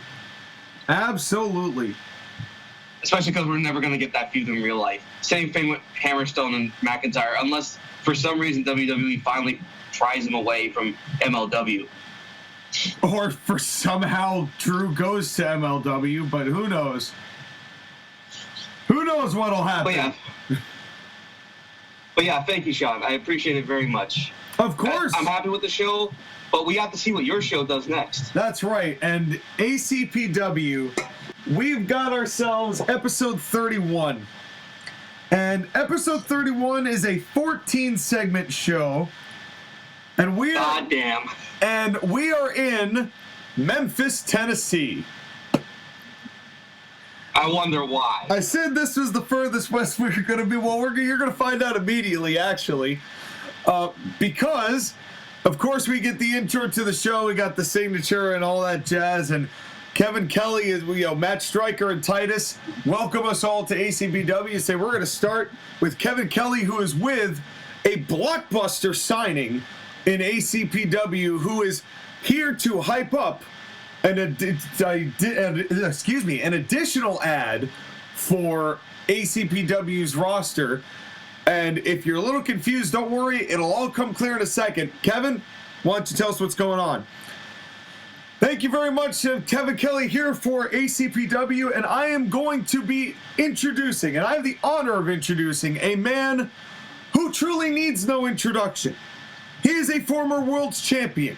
He is a former owner of a professional wrestling company. He is a former promoter. He is the son of a legendary promoter. He is a man who has done it all in the world of professional wrestling, and we are honored that he is here today. Please welcome Jeff Jarrett. And the crowd goes actually crazy because it's Memphis, which is why I chose this to open up the show. Here comes Jeff Jarrett. I knew you were going to blow Jeff Jarrett on the first time you saw him.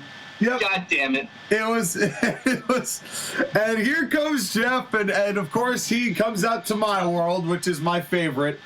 My world, my world. That's right. And I do love that song, and everybody's happy to see him, and is like, welcome Jarrett, clap, clap, clap, clap, clap, and everybody's happy.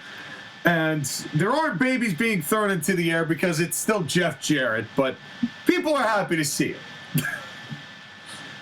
Okay, anyways, continue. Kevin Kelly goes, well, Jeff, it's wonderful to be here, and I personally, you and I have had a long-standing relationship, and I'm really happy to be the one to introduce you here. And as we've been told, you are a businessman still. You have your feet planted in many different entrepreneurial exploits, and I hear that there is actually somebody that you personally have signed in conjunction with ACPW to join ACPW. And Jeff Jarrett goes, Memphis, Tennessee, it has been a while, but I am happy to be playing music here once again. And the fact is, Kevin Kelly, you are not wrong, because I am here to bring the hottest professional wrestling talent to the hottest professional wrestling organization on the planet today, ACPW. It is no secret that ACPW brings the fight to you. It brings the fight to all who step in between those doors and out through this curtain.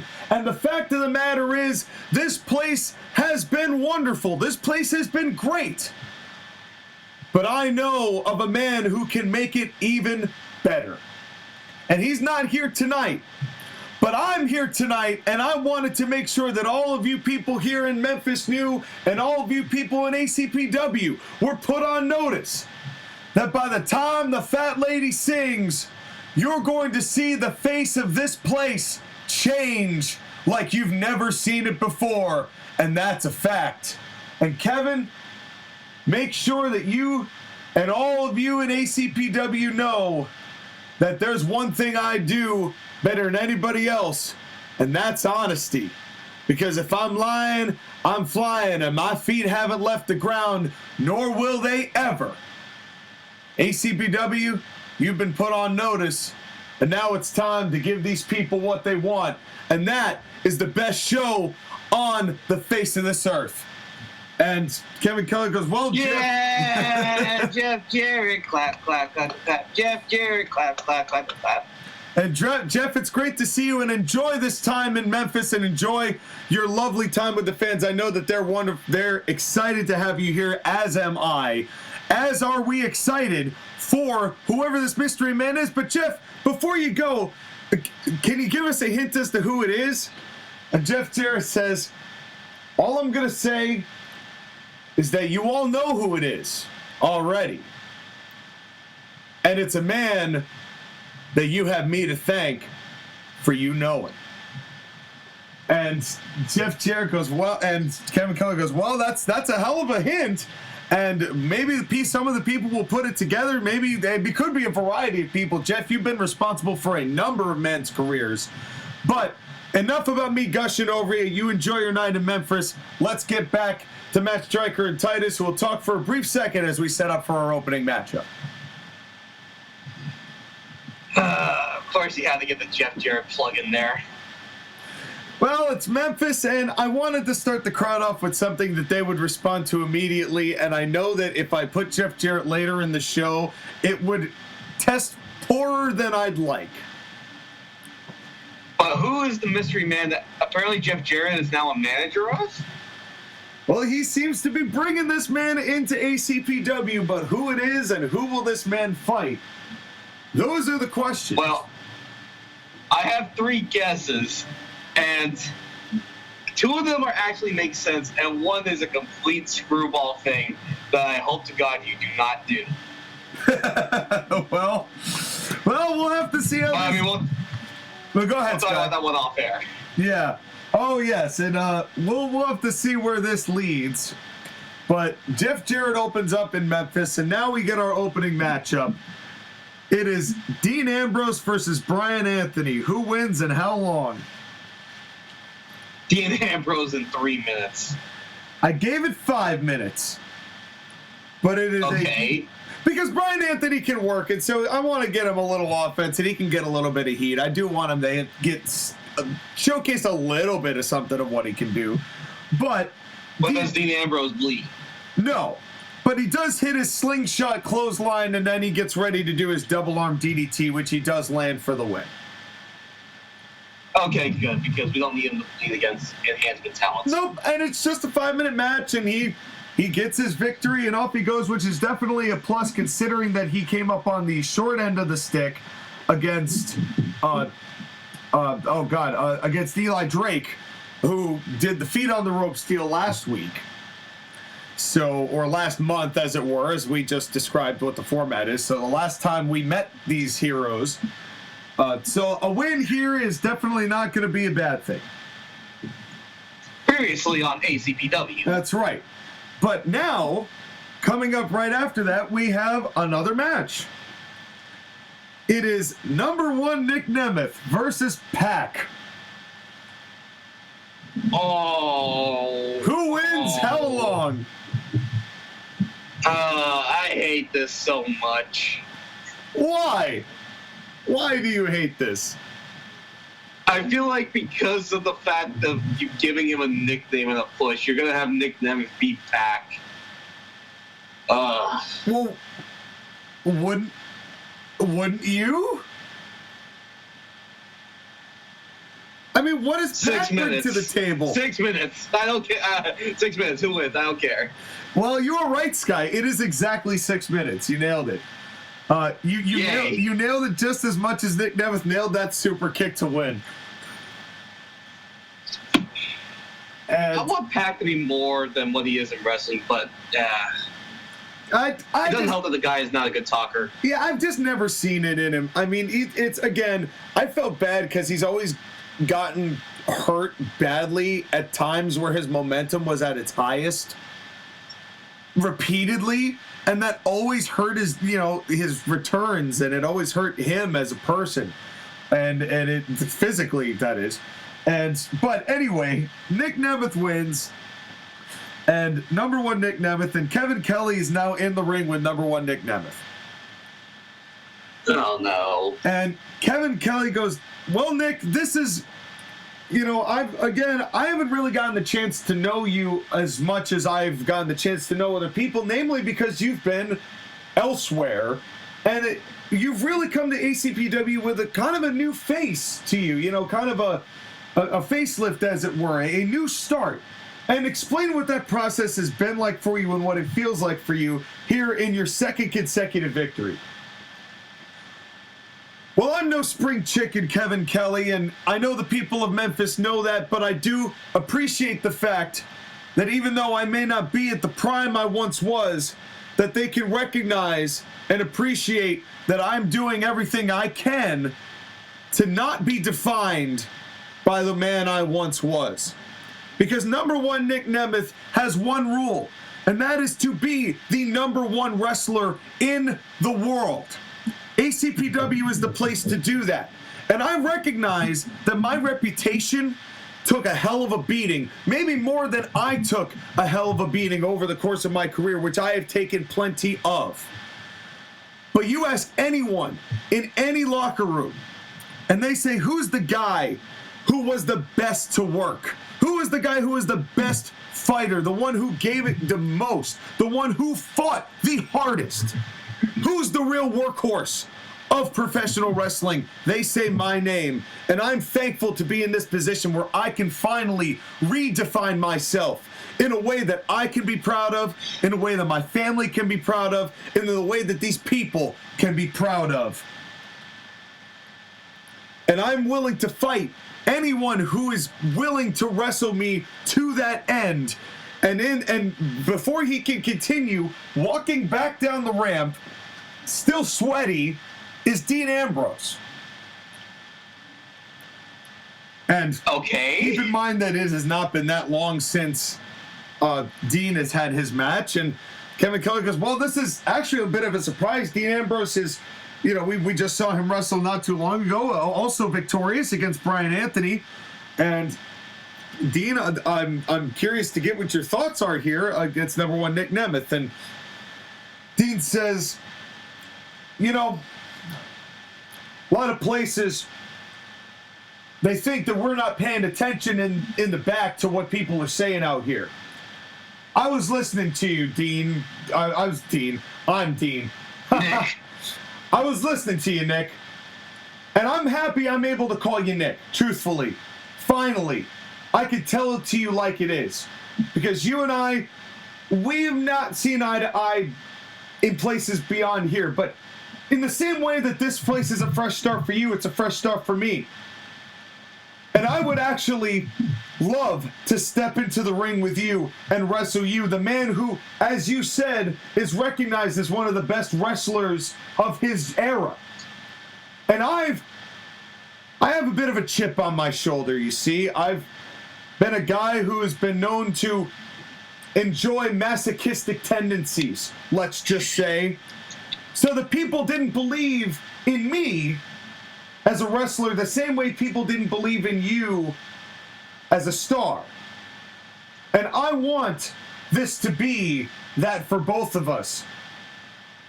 But in order for me to achieve my goal, I have to beat a man like you.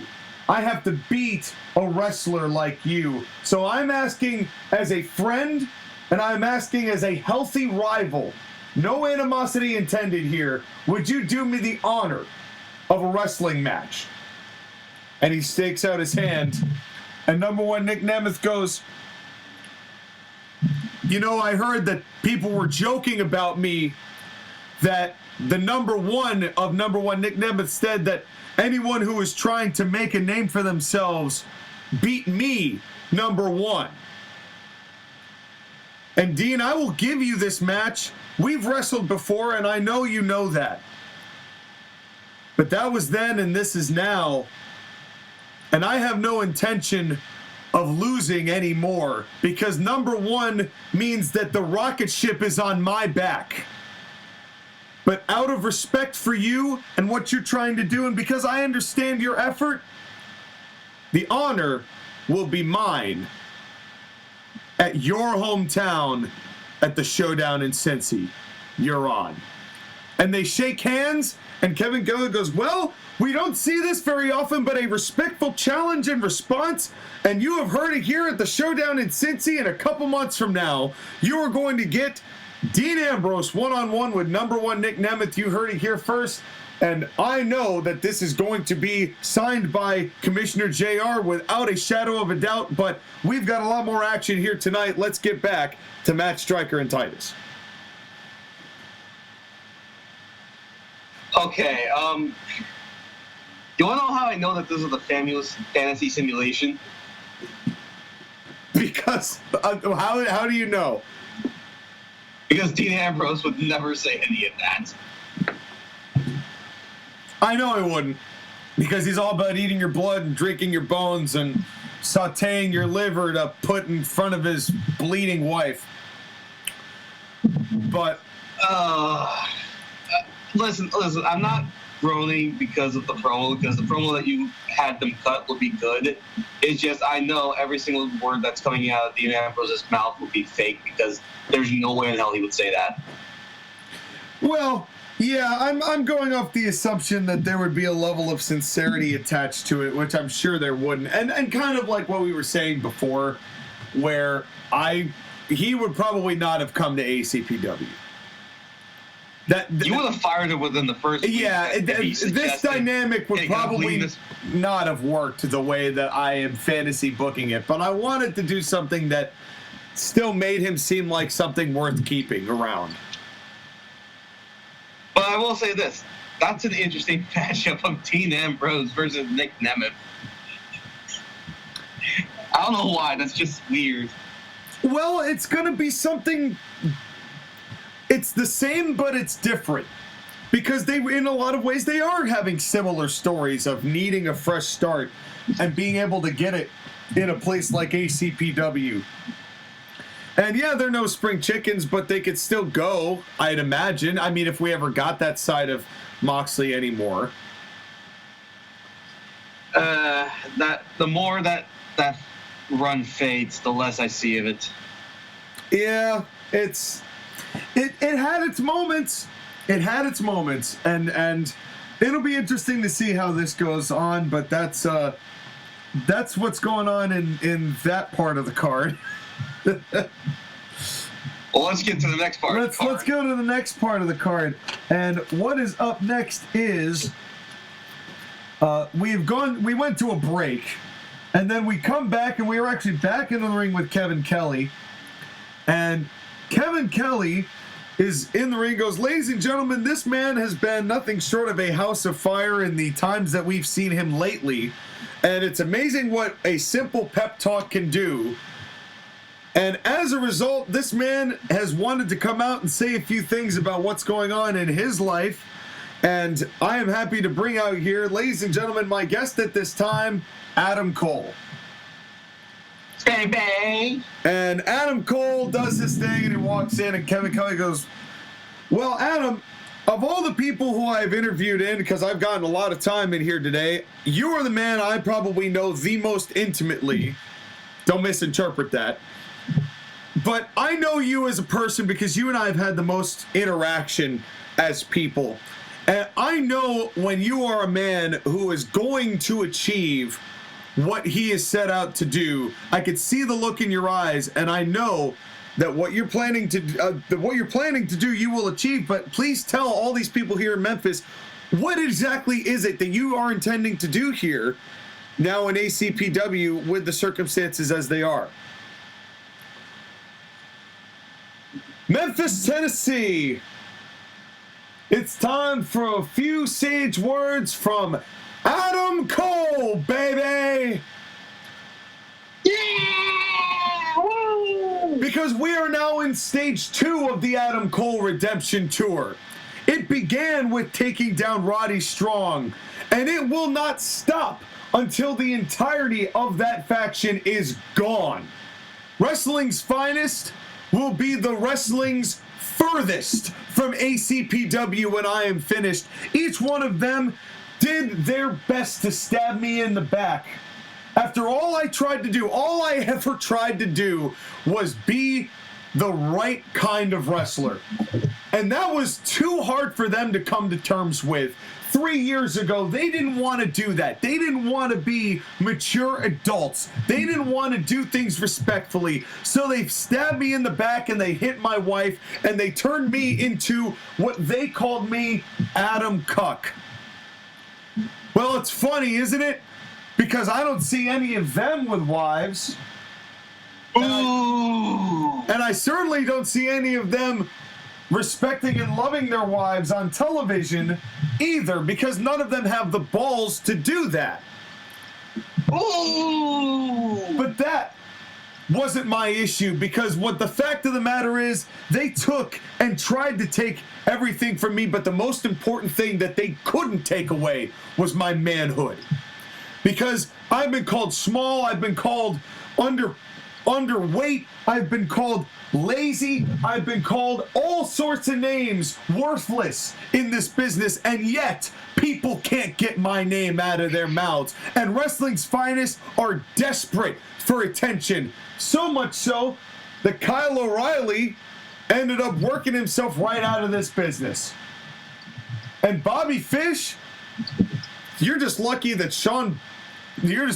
the man in charge, JR, who is the guy I meant to say, you're just lucky that JR is sympathetic enough to keep you around after the things that you've said off of ACPW programming that would make you the least valuable commodity of the best. And let's be honest, when was the last time anybody gave a damn about Roddy Strong? They lose last week, and the reason they lose last week is that they think that I'm there. They can't get me out of their heads, which means I've got you exactly where Adam Cole needs to have you. So trust me, I don't care which one of you it is, it's probably going to be Bobby, because I've already beaten that lowlife known as Roddy Strong, whose wife is more important than him, and she's the drizzling shits. And I'm not pulling any punches anymore. We get one per episode, and I just was able to use it because I'm on a redemption tour, and that means I'm on a rampage. And Adam Cole's rampage tour is going wild, and it is not going to stop until wrestling's finest are gone, they're done, and they're beaten at the hands of the one man who knows them better than anybody else. A new leaf has been turned once again. And wrestling's finest, I hope you're ready, because believe me, I am going to do. And before he can continue, from behind, both Roddy and Bobby come and start the beatdown. And Kevin Cody goes, "Oh God!" And they weren't even supposed scheduled to be here tonight, And they're not scheduled to be here, and they're beating down Adam Cole, and they both go into an attack. And finally, Roddy goes in for. He goes for the Fisherman Buster, is done by Bobby Fish, and then Roddy picks him up and basically lands a shock treatment backbreaker, but it's not done by obviously Abyss, because it's done by Roddy Strong, but it's still a major backbreaker. It's Roddy's move, the lung blower that he does. Yeah, exactly. So it's those two. They both do their finisher on him, and then officials are coming down to escort them out, but the damage is done. And Kevin Kelly, Kevin Kelly's kind of rolled out of the ring, and he's still got the microphone. Just Kevin Kelly goes, "Well, this exploded in a way I didn't think so. Thankfully, the officials were able to break it up, but clearly not the last time that these three are going to interact. And what is JR going to do about this, and what is going to come of this, we'll find out. But we've still got way more show go up. Let's go back to Matt and Titus." Well, you certainly had Adam Cole cut their balls off. Well, I think people needed to understand why Adam Cole is. This is a 3-year-long feud. So it would make sense that Adam Cole would cut a very fiery promo on this. You tried to take everything away from me, so I'm taking your careers away from you. Kyle did it to himself, and now Kyle did it to himself. I've already beaten Roddy, which leaves you, Bobby Fish. Right, and again, the whole thing is that now, of course, Bobby Fish and Roddy Strong, because they're heels, are going to attack from behind, because they're not going to sit idly by while Adam Cole is trying to eviscerate them on the microphone. Right, well, especially because in the last segment I had Dean Ambrose say, everybody thinks that the people in the back can't hear what the people out here say. Right, obviously, they're all listening. So my first example of that is Adam Cole cutting this promo, and the guys are in the back, and then they don't do anything. Although I did establish and try to establish that they weren't scheduled to appear tonight, so right. The one thing I will say that you're giving Kevin Kelly a lot of work tonight. It's okay. We're gonna switch it up here pretty shortly. Right, because you can only use Tony Schiavone so many times. Right. Yeah. Well, that's just it. But speaking of, we go to a break and then we come back, and I didn't want to do this many promo segments in a row, but I do think it had to be done for the sake of what we're doing here. We come back from the break, and it's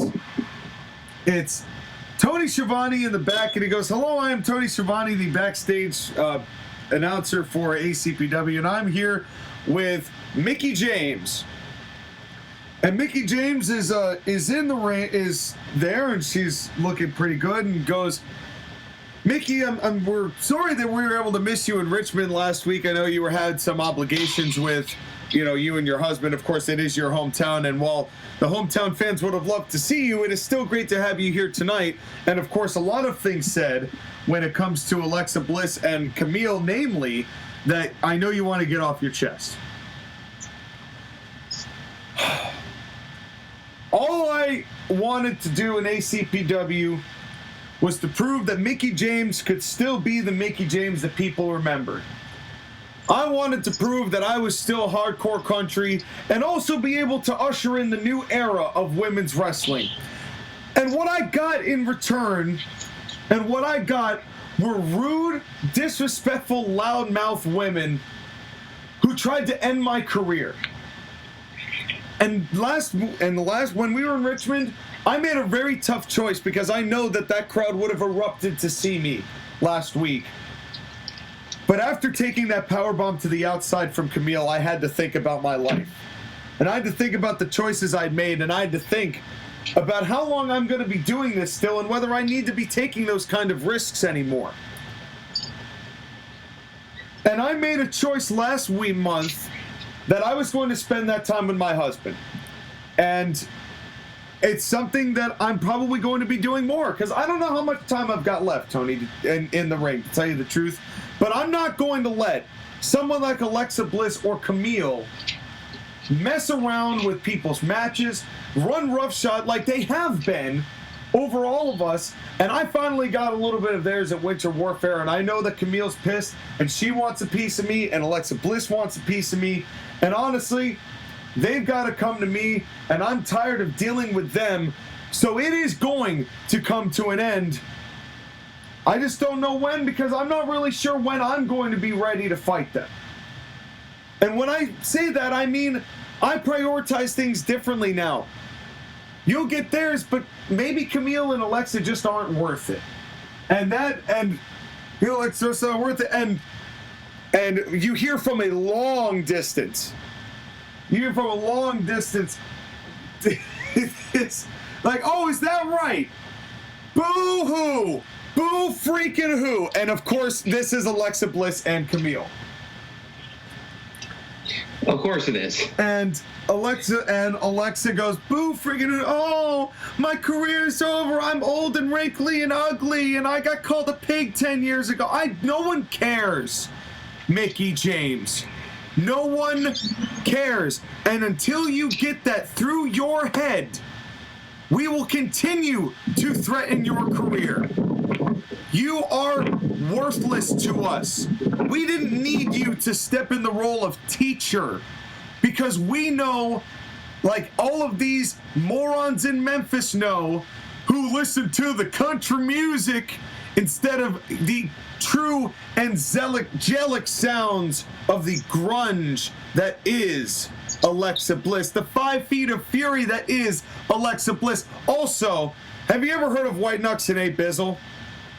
Because AB Productions CT is going to interrupt the middle of this program and give you the hottest and most electrifying music you have ever heard. Grace your eardrums. AB Productions is proud to bring to you 2 industry-busting artists taking the music world by storm. And right now, you can catch 128 different songs and projects on Spotify, Apple Music, and SoundCloud. It is a catalog too big to even mention. They've got the Wax Apocalypse, Just a Bit More, Bear Min, Mixed Bag 2, Quarant Tapes. It's all there. Just go find it. The link's in the description. Come join the entertainment revolution with AB Productions CT. And you are worthless, Mickie James.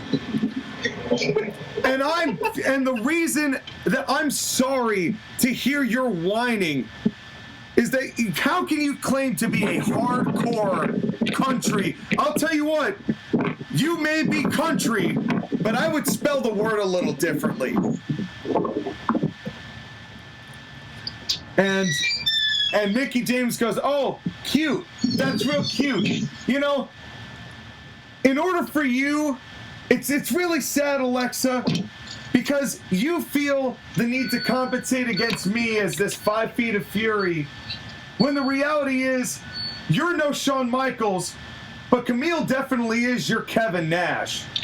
And Camille looks, her eyes get real wide. She grabs Tony's hand, and Tony looks like genuinely afraid and pulls that microphone up to her mouth and goes, bitch, I will end you, and just clobbers Mickie. And there is a fight, and Tony gets knocked over, and the camera guys and just have to like back away. And it's interesting because Alexa Bliss starts backing away, like, hey, stop that, you two, come on, get her, go get her. But she backs away from Camille. You know, she doesn't go and like start attacking Mickie James with Camille.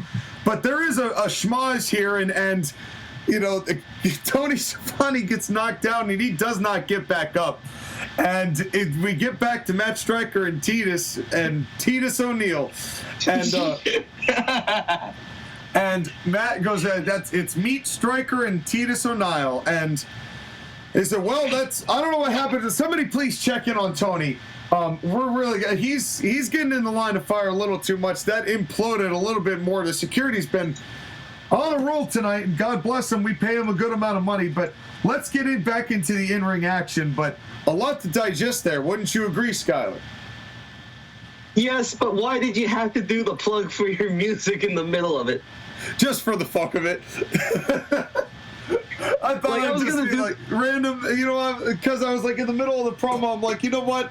We're talking about music and angelic sounds. I'm like, I'm just going to completely stop the program to cut up and throw a little promo in. The fact that you had to stop in the middle just to do your music in the middle of Alexa Bliss's promo, like, God damn it. Yeah, it was worth it. It was worth it. I suppose. It was a good promo. You needed to advance the Mickie James and Camille stuff.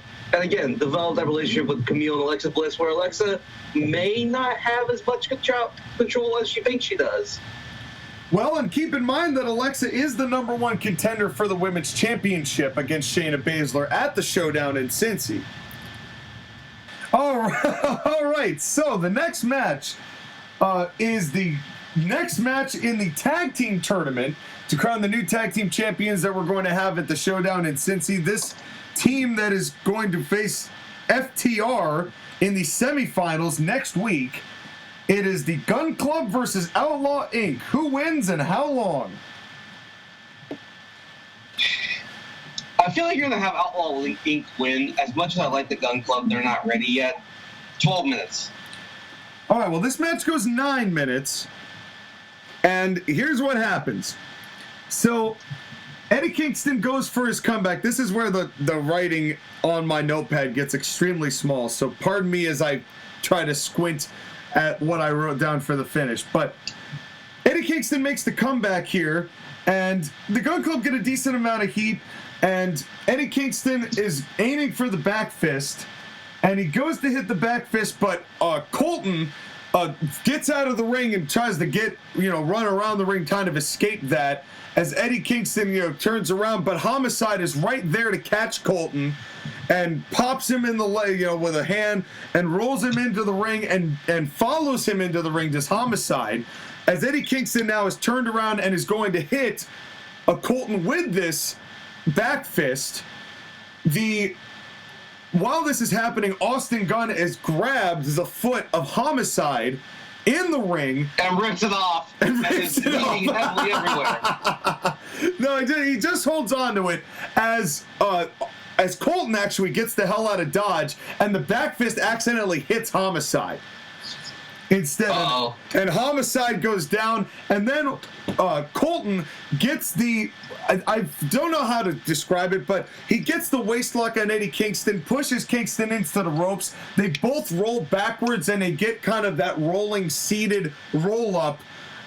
Cover 1, 2, and where the hand is positioned, he puts the hand on the ropes. The referee doesn't see it. 1, 2, 3, and the Gun Club win via cheating.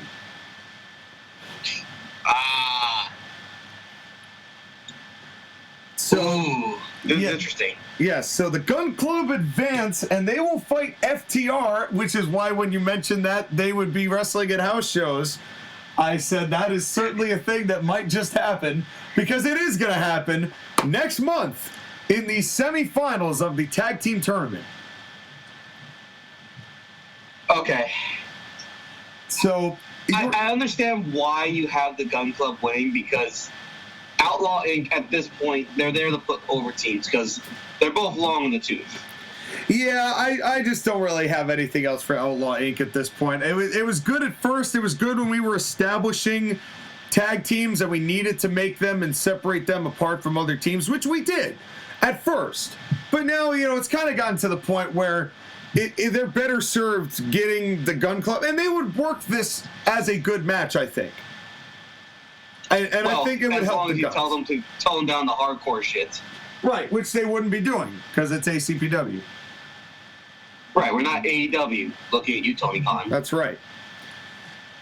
But yeah, the Gun Club versus FTR. Jeez, I wonder where that's coming from. Yeah, so that was and this was the plan before they decided to pull the trigger on that, by the way. It was just still happened that this is where we were going with that, but this is just for a title shot, not the titles themselves. But yes, but it continues the trend of AEW and WWE still stealing from us. So right. Let's see again. Our demands are out there. The six-figure salaries. We have to stay in our areas, and we have no involvement, and we get to do whatever we want. That's right. Think about it, Triple H. Think about it, Tony. Tony, don't think about it. Tony might actually consider it, though. It's like Triple H probably wouldn't, but Tony Khan might actually consider it. I mean, fuck, he put the pizza guy. The guy throwing around a fucking pizza on his show. Anyone has a shot. Anyone has a shot. But speaking Any of... man with two hands has a fighting chance. That's right. Well, we're now at the halfway point of the show, and which means we need some star power. So here comes Kevin Kelly. He goes, ladies and gentlemen, I've got here the reprehensible, and that's putting it lightly, man who is currently the representative of our sport, the world's heavyweight champion, a hell of an athlete, but a rotten human being, Maxwell Jacob Friedman. And here comes... I can't imagine that Maxwell Jacob Friedman would allow Kevin Kelly to introduce him like that. Here comes MJF. Oh, just wait. Here comes MJF. And Kevin Kelly goes, well, listen, I'm not going to lie to you, Max. What you've done over the past couple of weeks has been truly foul. And I know I'm just a commentator here, but I got to tell you, why did you think it was okay to interrupt Mark Briscoe grieving and paying tribute to his brother Jay? And MJF goes, Kevin Kelly, know your place. I am the world's heavyweight champion, which means you and everyone here has to do what that dumb Samoan in the West kept telling people that they had to do to him. You got to acknowledge me now.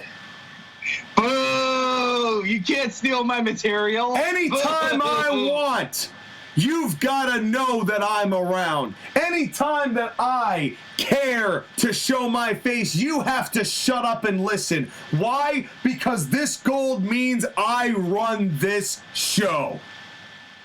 Boo! You suck, you suck, you suck. And I don't have to be an impressionist and to steal other people's material to be the best in this ring, on the microphone. Hell, even at commentary, probably. Nobody can touch me.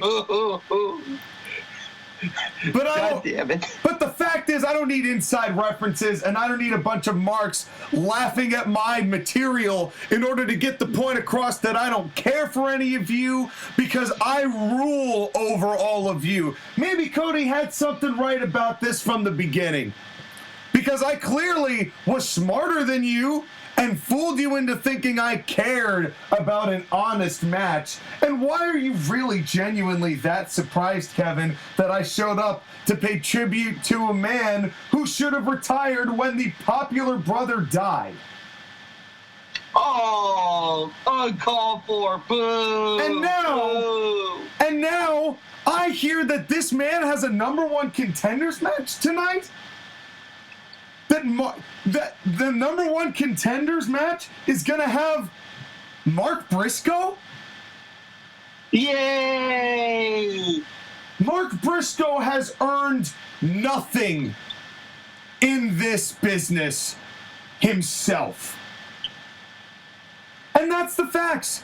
He may be a great tag champion, okay? I'm not saying that he isn't one of the greatest tag team champions of all time, but there's a huge difference between being a tag team wrestler and being the Jannetty of that tag team and being the best in the world at what they do, like I am.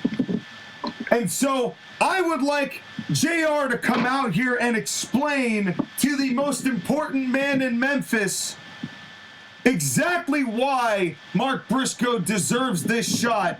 And moreover, who's the man he's gonna fight, who I'm really gonna face at Showdown in Cincy. So get your ass out here, commish. And down comes JR. And JR goes, well, Max, I can't say that I've been the biggest fan of your actions either, but you are the world's champion and you did earn that world's championship. There's no taking that away from you. And I just figured that after what you said to Mark Briscoe and the fire that Mark Briscoe showed and the fact that he was in fact the champion prior to him being forced to relinquish those tag team belts, that it only seemed fair that he got a championship shot at some point against somebody, and that only left you. As for the man he's facing, I kind of suspected that you would say that he hadn't earned anything as a singles competitor, so I chose an equally as popular man who is equally as known for his wrestling ability, and a man who got very close to beating you back in the Midsummer Showdown last year. Because the main event tonight is going to be Mark Briscoe versus Bryan Danielson for the #1 contendership for that championship. And if you want to sit at ringside, or maybe you mentioned doing some commentary, why don't you go doing Titus and Matt up there in the booth so you can watch firsthand who you're going to fight. And trust me, both men would love a shot at you. And seeing how you're not afraid of making enemies, might as well know which one you're fighting ahead of time, don't you think? And Max goes, this is real cute, JR. This is real cute.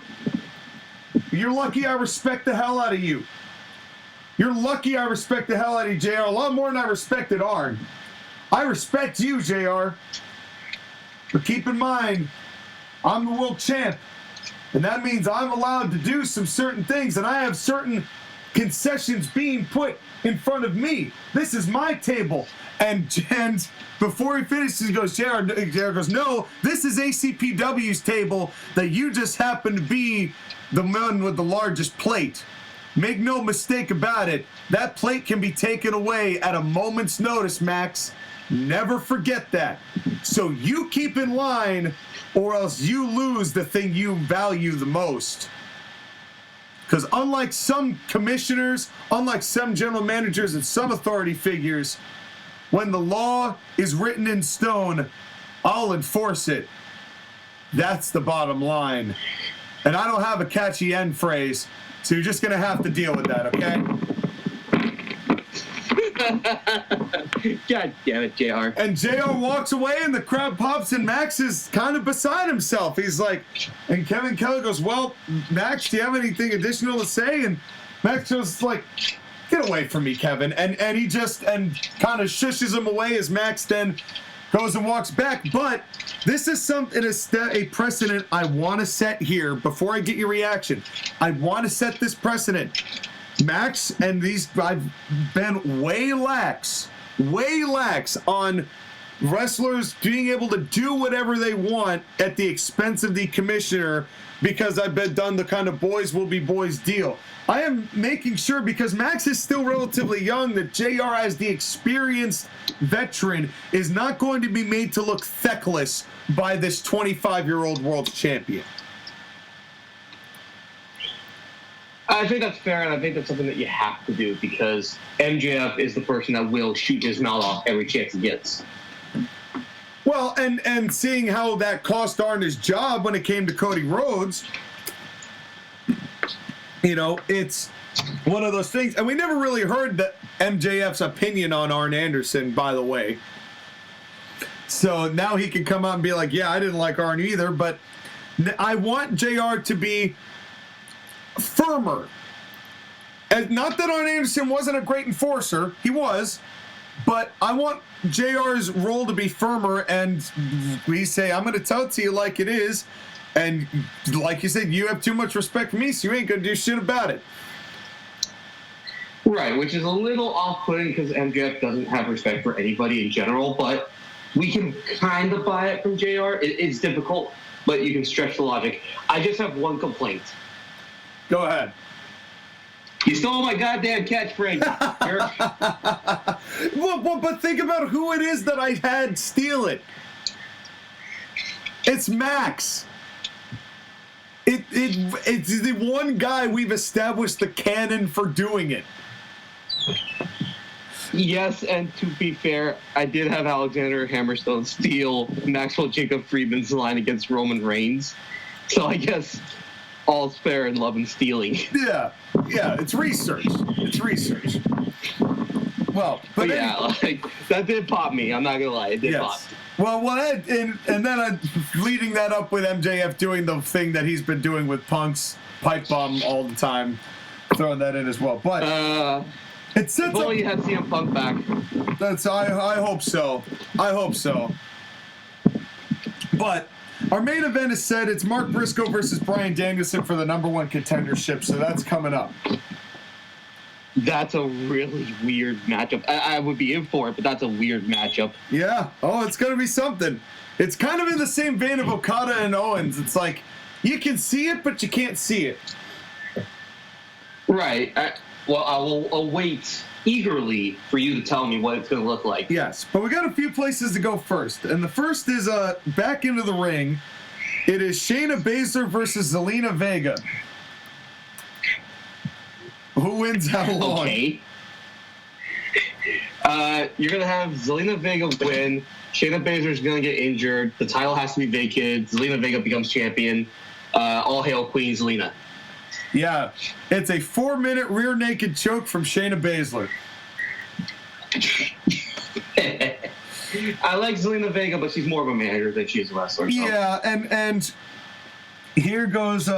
And now Kevin Kelly, who's been doing so much goddamn work today, He's been carrying the show, man. You know what? He can, though. I mean, that's the thing. I had JR do this a couple of times, so he's filling the shoes in adequately. But at least it's not Tony Schiavone. But well, that's just it. At least with Kevin Kelly, I'm trying to make him personable with, he's gonna have a little conversation with these guys and gals, and so Kevin Kelly goes, Shayna, I mean, every time I've ever seen you in the ring, you have been wildly impressive. I mean, you are so quick and so dynamic, and you're certainly very well trained. And as the women's champion, you've been the women's champion for a long time now. You've held that gold for quite some time, but a new challenger in Alexa Bliss is knocking at your door, and some people would say that it doesn't seem like it's going to be a matchup that the Alexa Bliss may be able to win unless Camille is there in her corner. Your thoughts? Shayna Baszler goes, I never sweated Dr. Britt Baker, and I live to regret that choice. It's Dr. Britt Baker, and when it comes to a one-on-one proper match, as I suspected, was no match for me. But then came the posse, and then came the dubiousness that they've decided to perpetrate throughout the entirety of their run here in ACPW, and I still knew that when it came to fighting, snap out, pass out, tap out, 3 options, and Dr. Britt Baker, obviously, you know what happened there. Now, I've got Alexa Bliss, someone even smaller, even louder, but with an even bigger sidekick. And all I know is that if it comes down to a fight, I'll teach anyone, no matter what their size is, the same lesson. Pass out, snap out, tap out. But I've got more a question, not for Alexa Bliss, but for Camille. Because if you recall, Camille's the one I won that belt from. And all these people here in Memphis have been supportive of me. And because everyone here at ACPW seems to have rehabilitated themselves and turned a new leaf and gotten a fresh start, I'm thankful that these people in Memphis have stuck behind me as their champion and that I have proven that I have been a fighting champion that they can respect. Alexa Bliss has no respect. And Camille, I actually did respect. She wasn't at my level, but I respected her for having the guts at one point to face someone like me in the ring. Now look at her. Now she's getting into fights with Mickie James, and the person who is supposed to be helping her out isn't even fighting with her. You saw it like I did. And the fact of the matter is, Alexa Bliss, come showdown in Cincy, whether Camille's there for you or not, you're going to try and take this belt, and I'm telling you there is not a chance in hell that you are ever going to touch gold, because all I have to do is raise it over my head and you won't be able to reach it. But instead, I'll just make you pass out, snap out, or tap out. You pick which one. And Kevin Kelly goes, well, I can't necessarily say that anything on this show promo-wise is short and sweet, but that's more of the fault of the person presenting it than it is the person itself.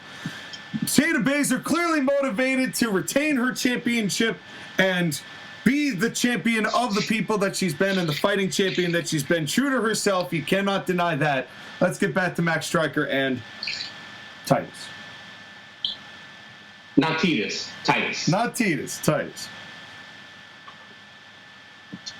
This is... Well, I will say this. I'm glad that you have Shayna Baszler being, self-confident. I miss the bully, but I'm okay with this babyface fighting champion, Shayna Baszler. I just wonder one thing.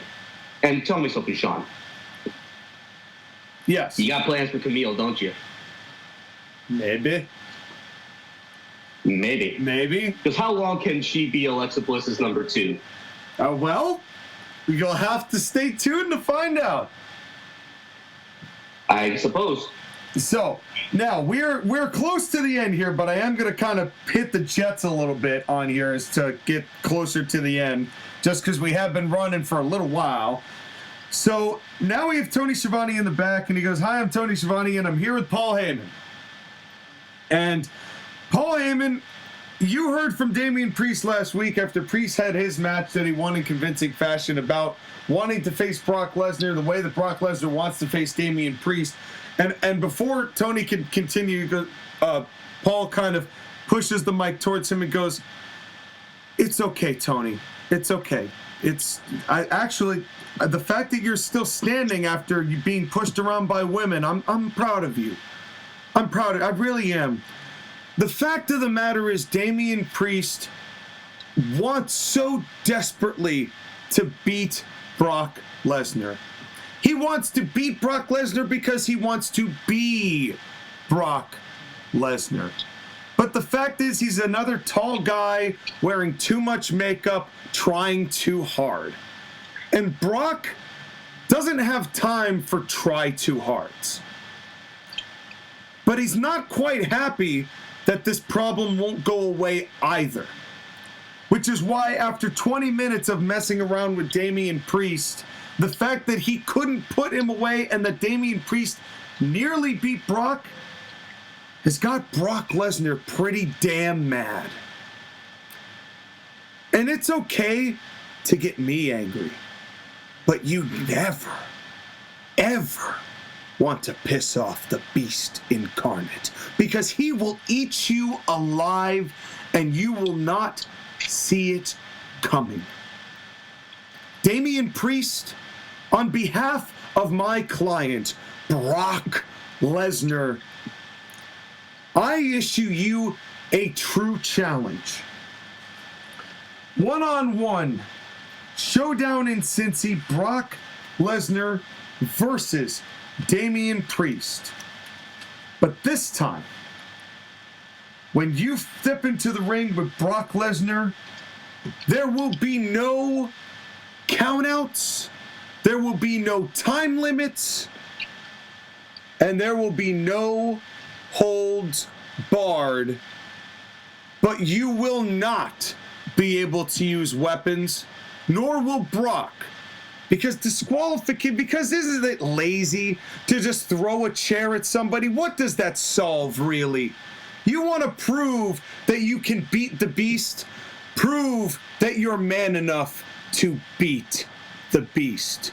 But you won't, because at the showdown in Cincy, you'll see the true beast unleashed.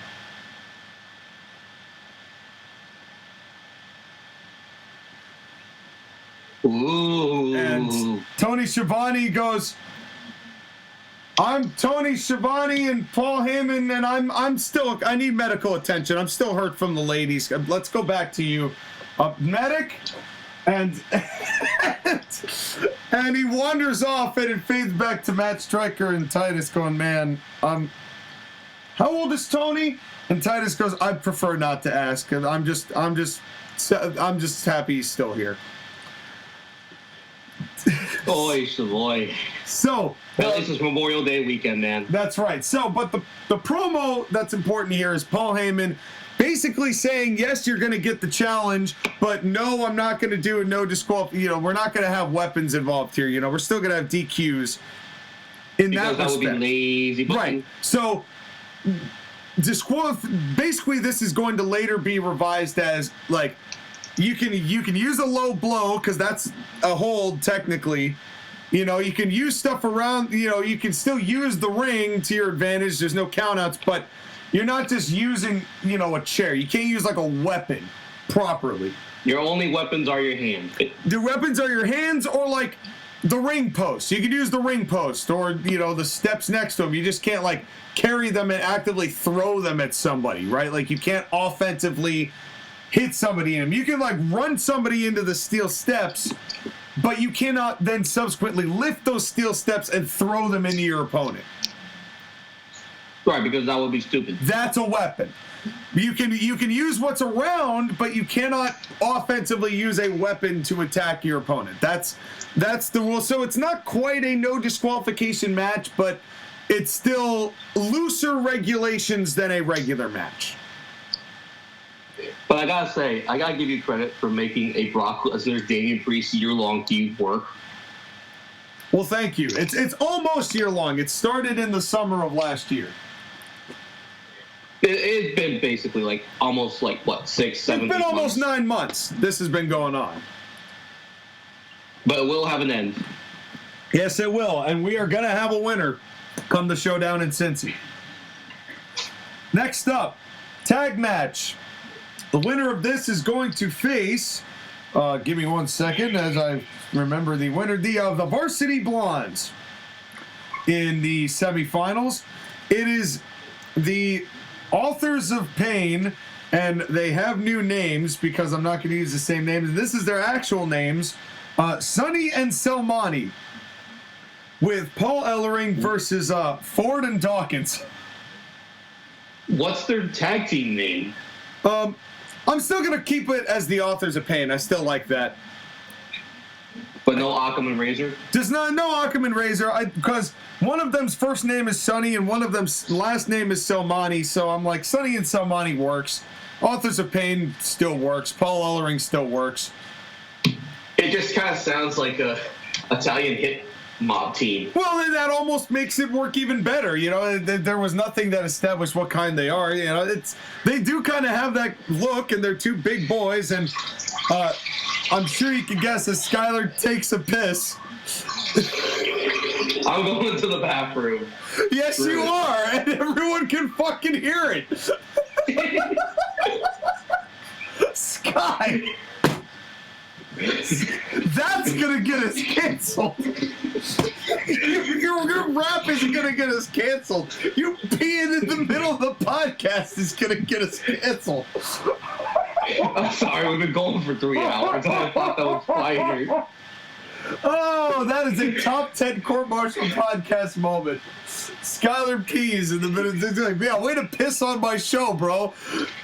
Yeah. I mean, look at the match you're giving me. This is the piss break match. You're not wrong. Well, you only have 4 minutes because it's AOP obviously win this. And it's going to be... You better not keep that in there. Oh, no, it's staying in there. You don't understand. It's staying in there. I'm going to flush it down the YouTube toilet.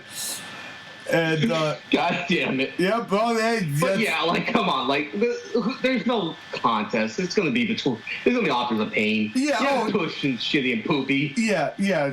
Speaking of... Well, at least I didn't make that sound. No, thank God. Thank God you didn't. But it's going to be a Samoan drop into a baby splash like Bojack used to do. And it does it on Ford, who oversells like hell, so it looks good. So that means that our semifinal matches are the Varsity Blondes and the Authors of Pain, and the Gun Club versus FTR, and those are going to be next month on episode 32. I'm sorry, man. That was amazing. No, do not apologize for that. You know how... I bet that at this moment, Josh Again is still on the floor crying, laughing at the fact that you just had the balls to pee, which is where pee comes from, is the balls, on this program, in the middle of this program. That's great. Well, I can't believe you heard that, too. Oh, no. There was no way we were not hearing that. There was no way we weren't hearing that. Well... Speaking of people who get peed on frequently, Tony Schiavone is in the back. And he goes, "Hello, I am Tony Schiavone, and I'm somehow recovered one last time here. And I am backstage with one half of the men who are competing in our main event here tonight, which is next, Bryan Danielson." And Tony goes, "Bryan, you've had quite a tumultuous start to this year. I mean, as far as walking away from the cult of Cornette, and now here you are in a number one contenders match for the World's Heavyweight Championship, the ACPW title that MJF holds, against a man that you know and respect. What is your mindset going into this matchup?" And Bryan Danielson goes, "Well, I want to be clear. I didn't walk away from the cult of Cornette because of anything FTR said. In fact, I like Jim. And I respect Jim.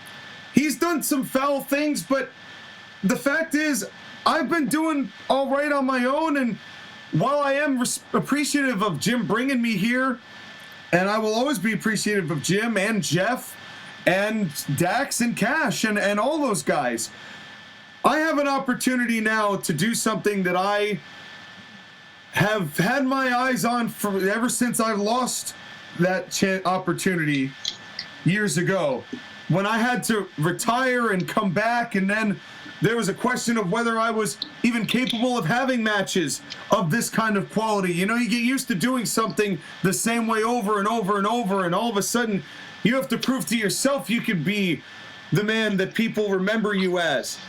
And I was able to do that last year, and I'm thankful for the fans that they were able to deal with myself being as arrogant as I am, because I know my worth in the ring. I know that no one can really equal me in the ring, but Mark Briscoe has the heart of a champion. It reminds me a lot of myself in a bygone era. But I'm not that guy.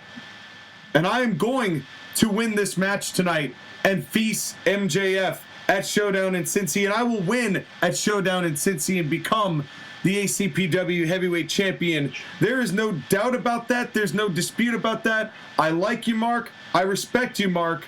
But your time, this Cinderella story, ends tonight. And then you hear as Jim Cornette comes in and goes, well said, Bryan. Man, it is great to see you. How you been, man? I just wanted to catch up with you. I know it's been a little while and haven't heard from you in about a month, and oh man, you look great, and I'm so proud of you. You know, coming out here and getting that number one contenders match and winning that belt. I know you're gonna win that belt. I know you're gonna beat Mark tonight, because Mark is pathetic for riding the coattails of a legacy that isn't his. But all these people in Memphis wouldn't understand that, so naturally they're going to boo you and they're going to cheer him. And you don't need those kind of odds stacked against you, Brian. Allow me to go out there and give you a hand tonight.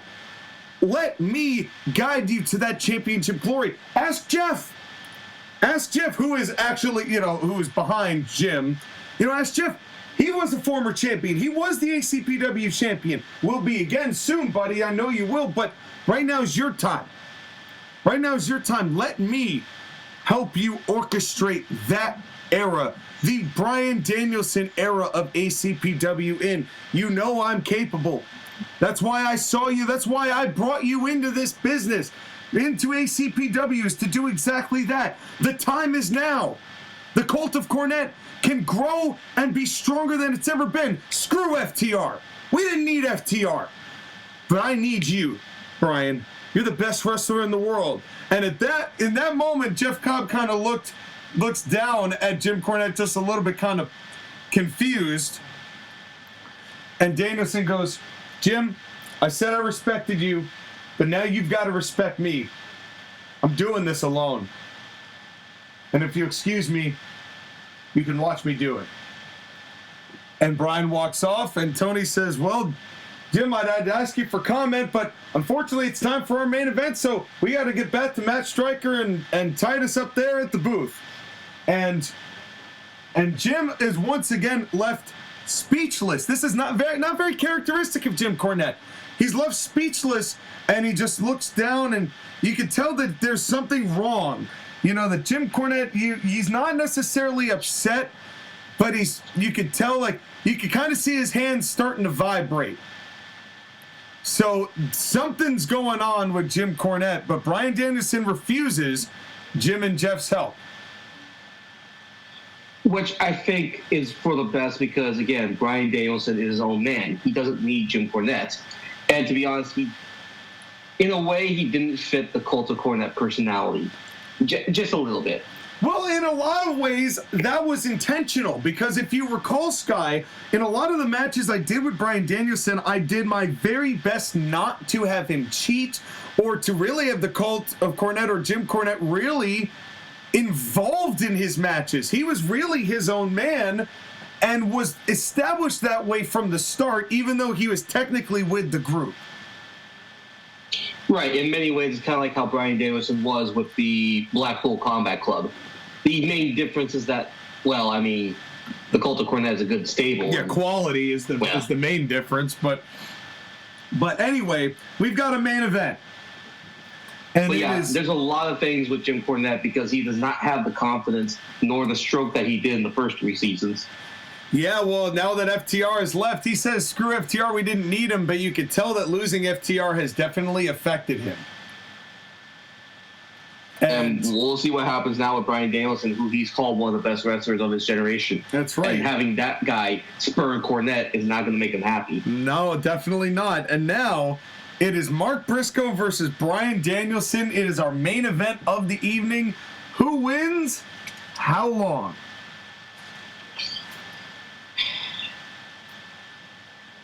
While I'm sure you could go to the match that just happened, you have to ride the hot hand, and the hot hand is giving Briscoe the win here because if you're going to do something with Briscoe and MJF, it has to be now because the fans are only going to twinkle in the eye as the longer this gets. As for the length, I'm going to say 14 minutes, and I'm going to guess that there's a little bit of an interference. I'm not going to say where, but there's going to be a little bit of an interference. Okay. Well, I actually made this match go a little bit longer. It is 16 minutes. Because a lot of these matches I've done, they're like 6, 4, 4, 9, 5. They're not very long matches. I haven't really been doing a huge ton of matches. So they're going to get their money's worth here in Memphis for this main event. And this main event, here's how it goes. It's a hell of a match back and forth. And here's the finish. Bryan Danielson is lining up for the running knee. And Mark Briscoe gets up and Bryan Danielson gets it, lands it square in the middle of the ring. Cover on Mark Briscoe, 1, 2, and Mark kicks out of the running knee. Ooh. And everyone is shocked. Danielson's shocked. The referee's shocked. The crowd is shocked. You know, how did Mark Briscoe kick out of that? You know, and to be fair, MJF is on commentary in the booth as JR basically told him to, with Matt Stryker and Titus, which is the first time I've really ever done that. But keep in mind, the booth is a good distance away. You know, kind of like where it is in AEW, but better. But it's a distance, so it's not going to be right there at the table. You know, it's not at ringside.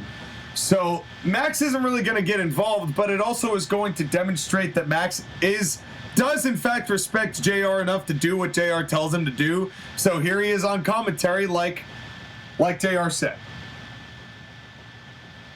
So anyway, so here's the finish.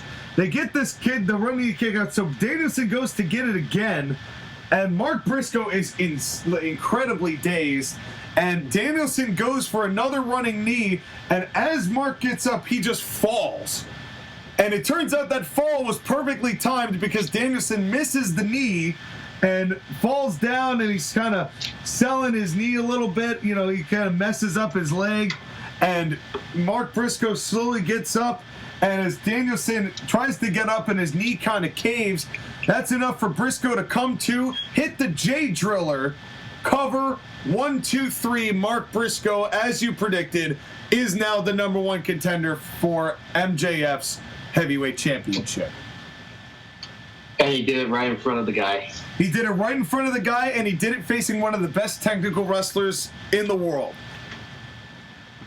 And it actually ended up being a blessing in disguise that I did make the Briscoes tag champions right before Jay tragically passed, because it actually added some credibility to the fact that he could jump into the main event scene like this, because he was in fact a champion prior to that tragedy.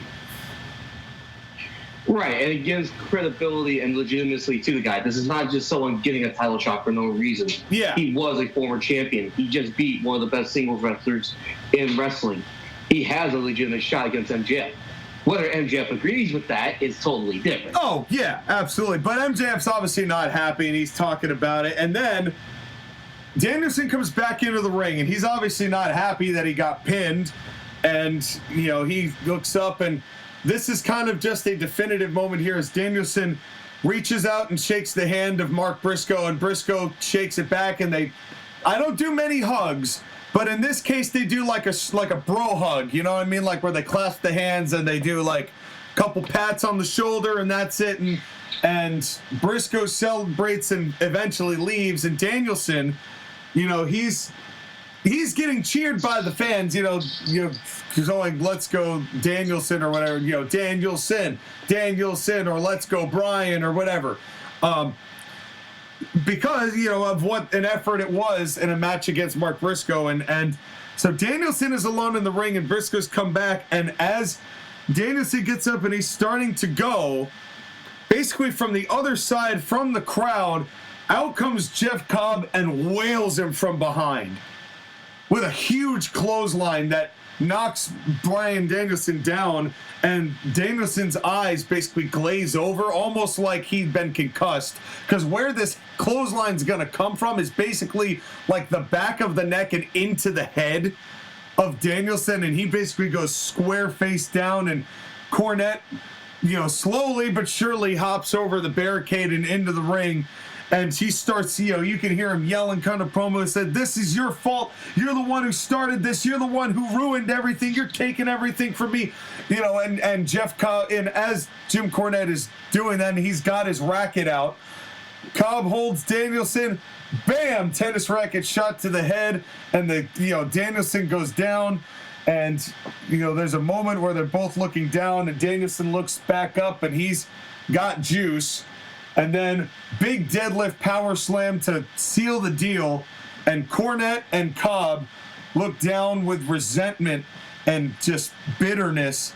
And the question becomes, what is going to become of Danielson? And Jim Cornette is clearly not done with the man who has spurned him. And that is what will become of what's left of the cult of Cornette.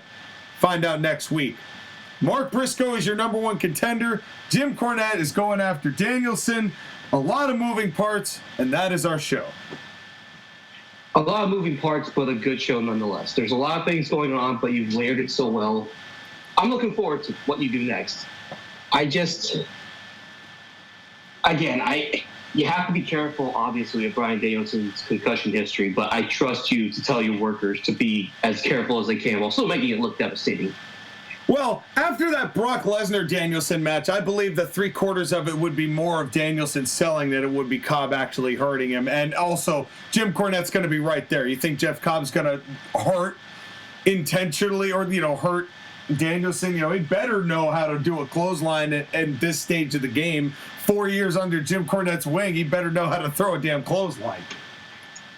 Right, but again, I'm looking forward to what you do next with him. And again, a good show. You got where you need to go. Was it a little obvious? Yes, but sometimes the obvious thing is the right thing. Well, and again, this is just a lot of this is set up for what is coming up for Showdown in Cincy, and again, that's what next week's going to be as well with some of these tournament matches. But I like you said, Sky, there's only one chance to do this with Mark Briscoe, and it is right now. And this is how I think it is framed the best. It's the best opponent for him. This would be a good main event for a TV show, that airs in once a month, and then we can go house show our way with Mark Briscoe and Danielson for a while. That's a pretty solid move. So we're very solid bookers who know what we're doing. Yes, it's true. And honestly, even though it is in a fantasy context, we both have got ourselves some very well-developed shows. We are cooking with kerosene now. But we've got one more show, and then it's Mania time. Can you believe we're already here? Mania is going to be interesting. Yes, it sure is. It sure is. And I don't know what it's going to be like, Sky, but we might as well enjoy the shows we just did because I'm less optimistic than I used to be about what we're going to get. Yeah. But the only way you're going to find out about those shows is to like, share, and subscribe, and hit that bell button so you know when we come on, it happens. That's right, folks. And until then, Sky, great show as always from NWL, and we will see you next week, my friend. Yes, we will. And until then, we will see you folks right after this short commercial break.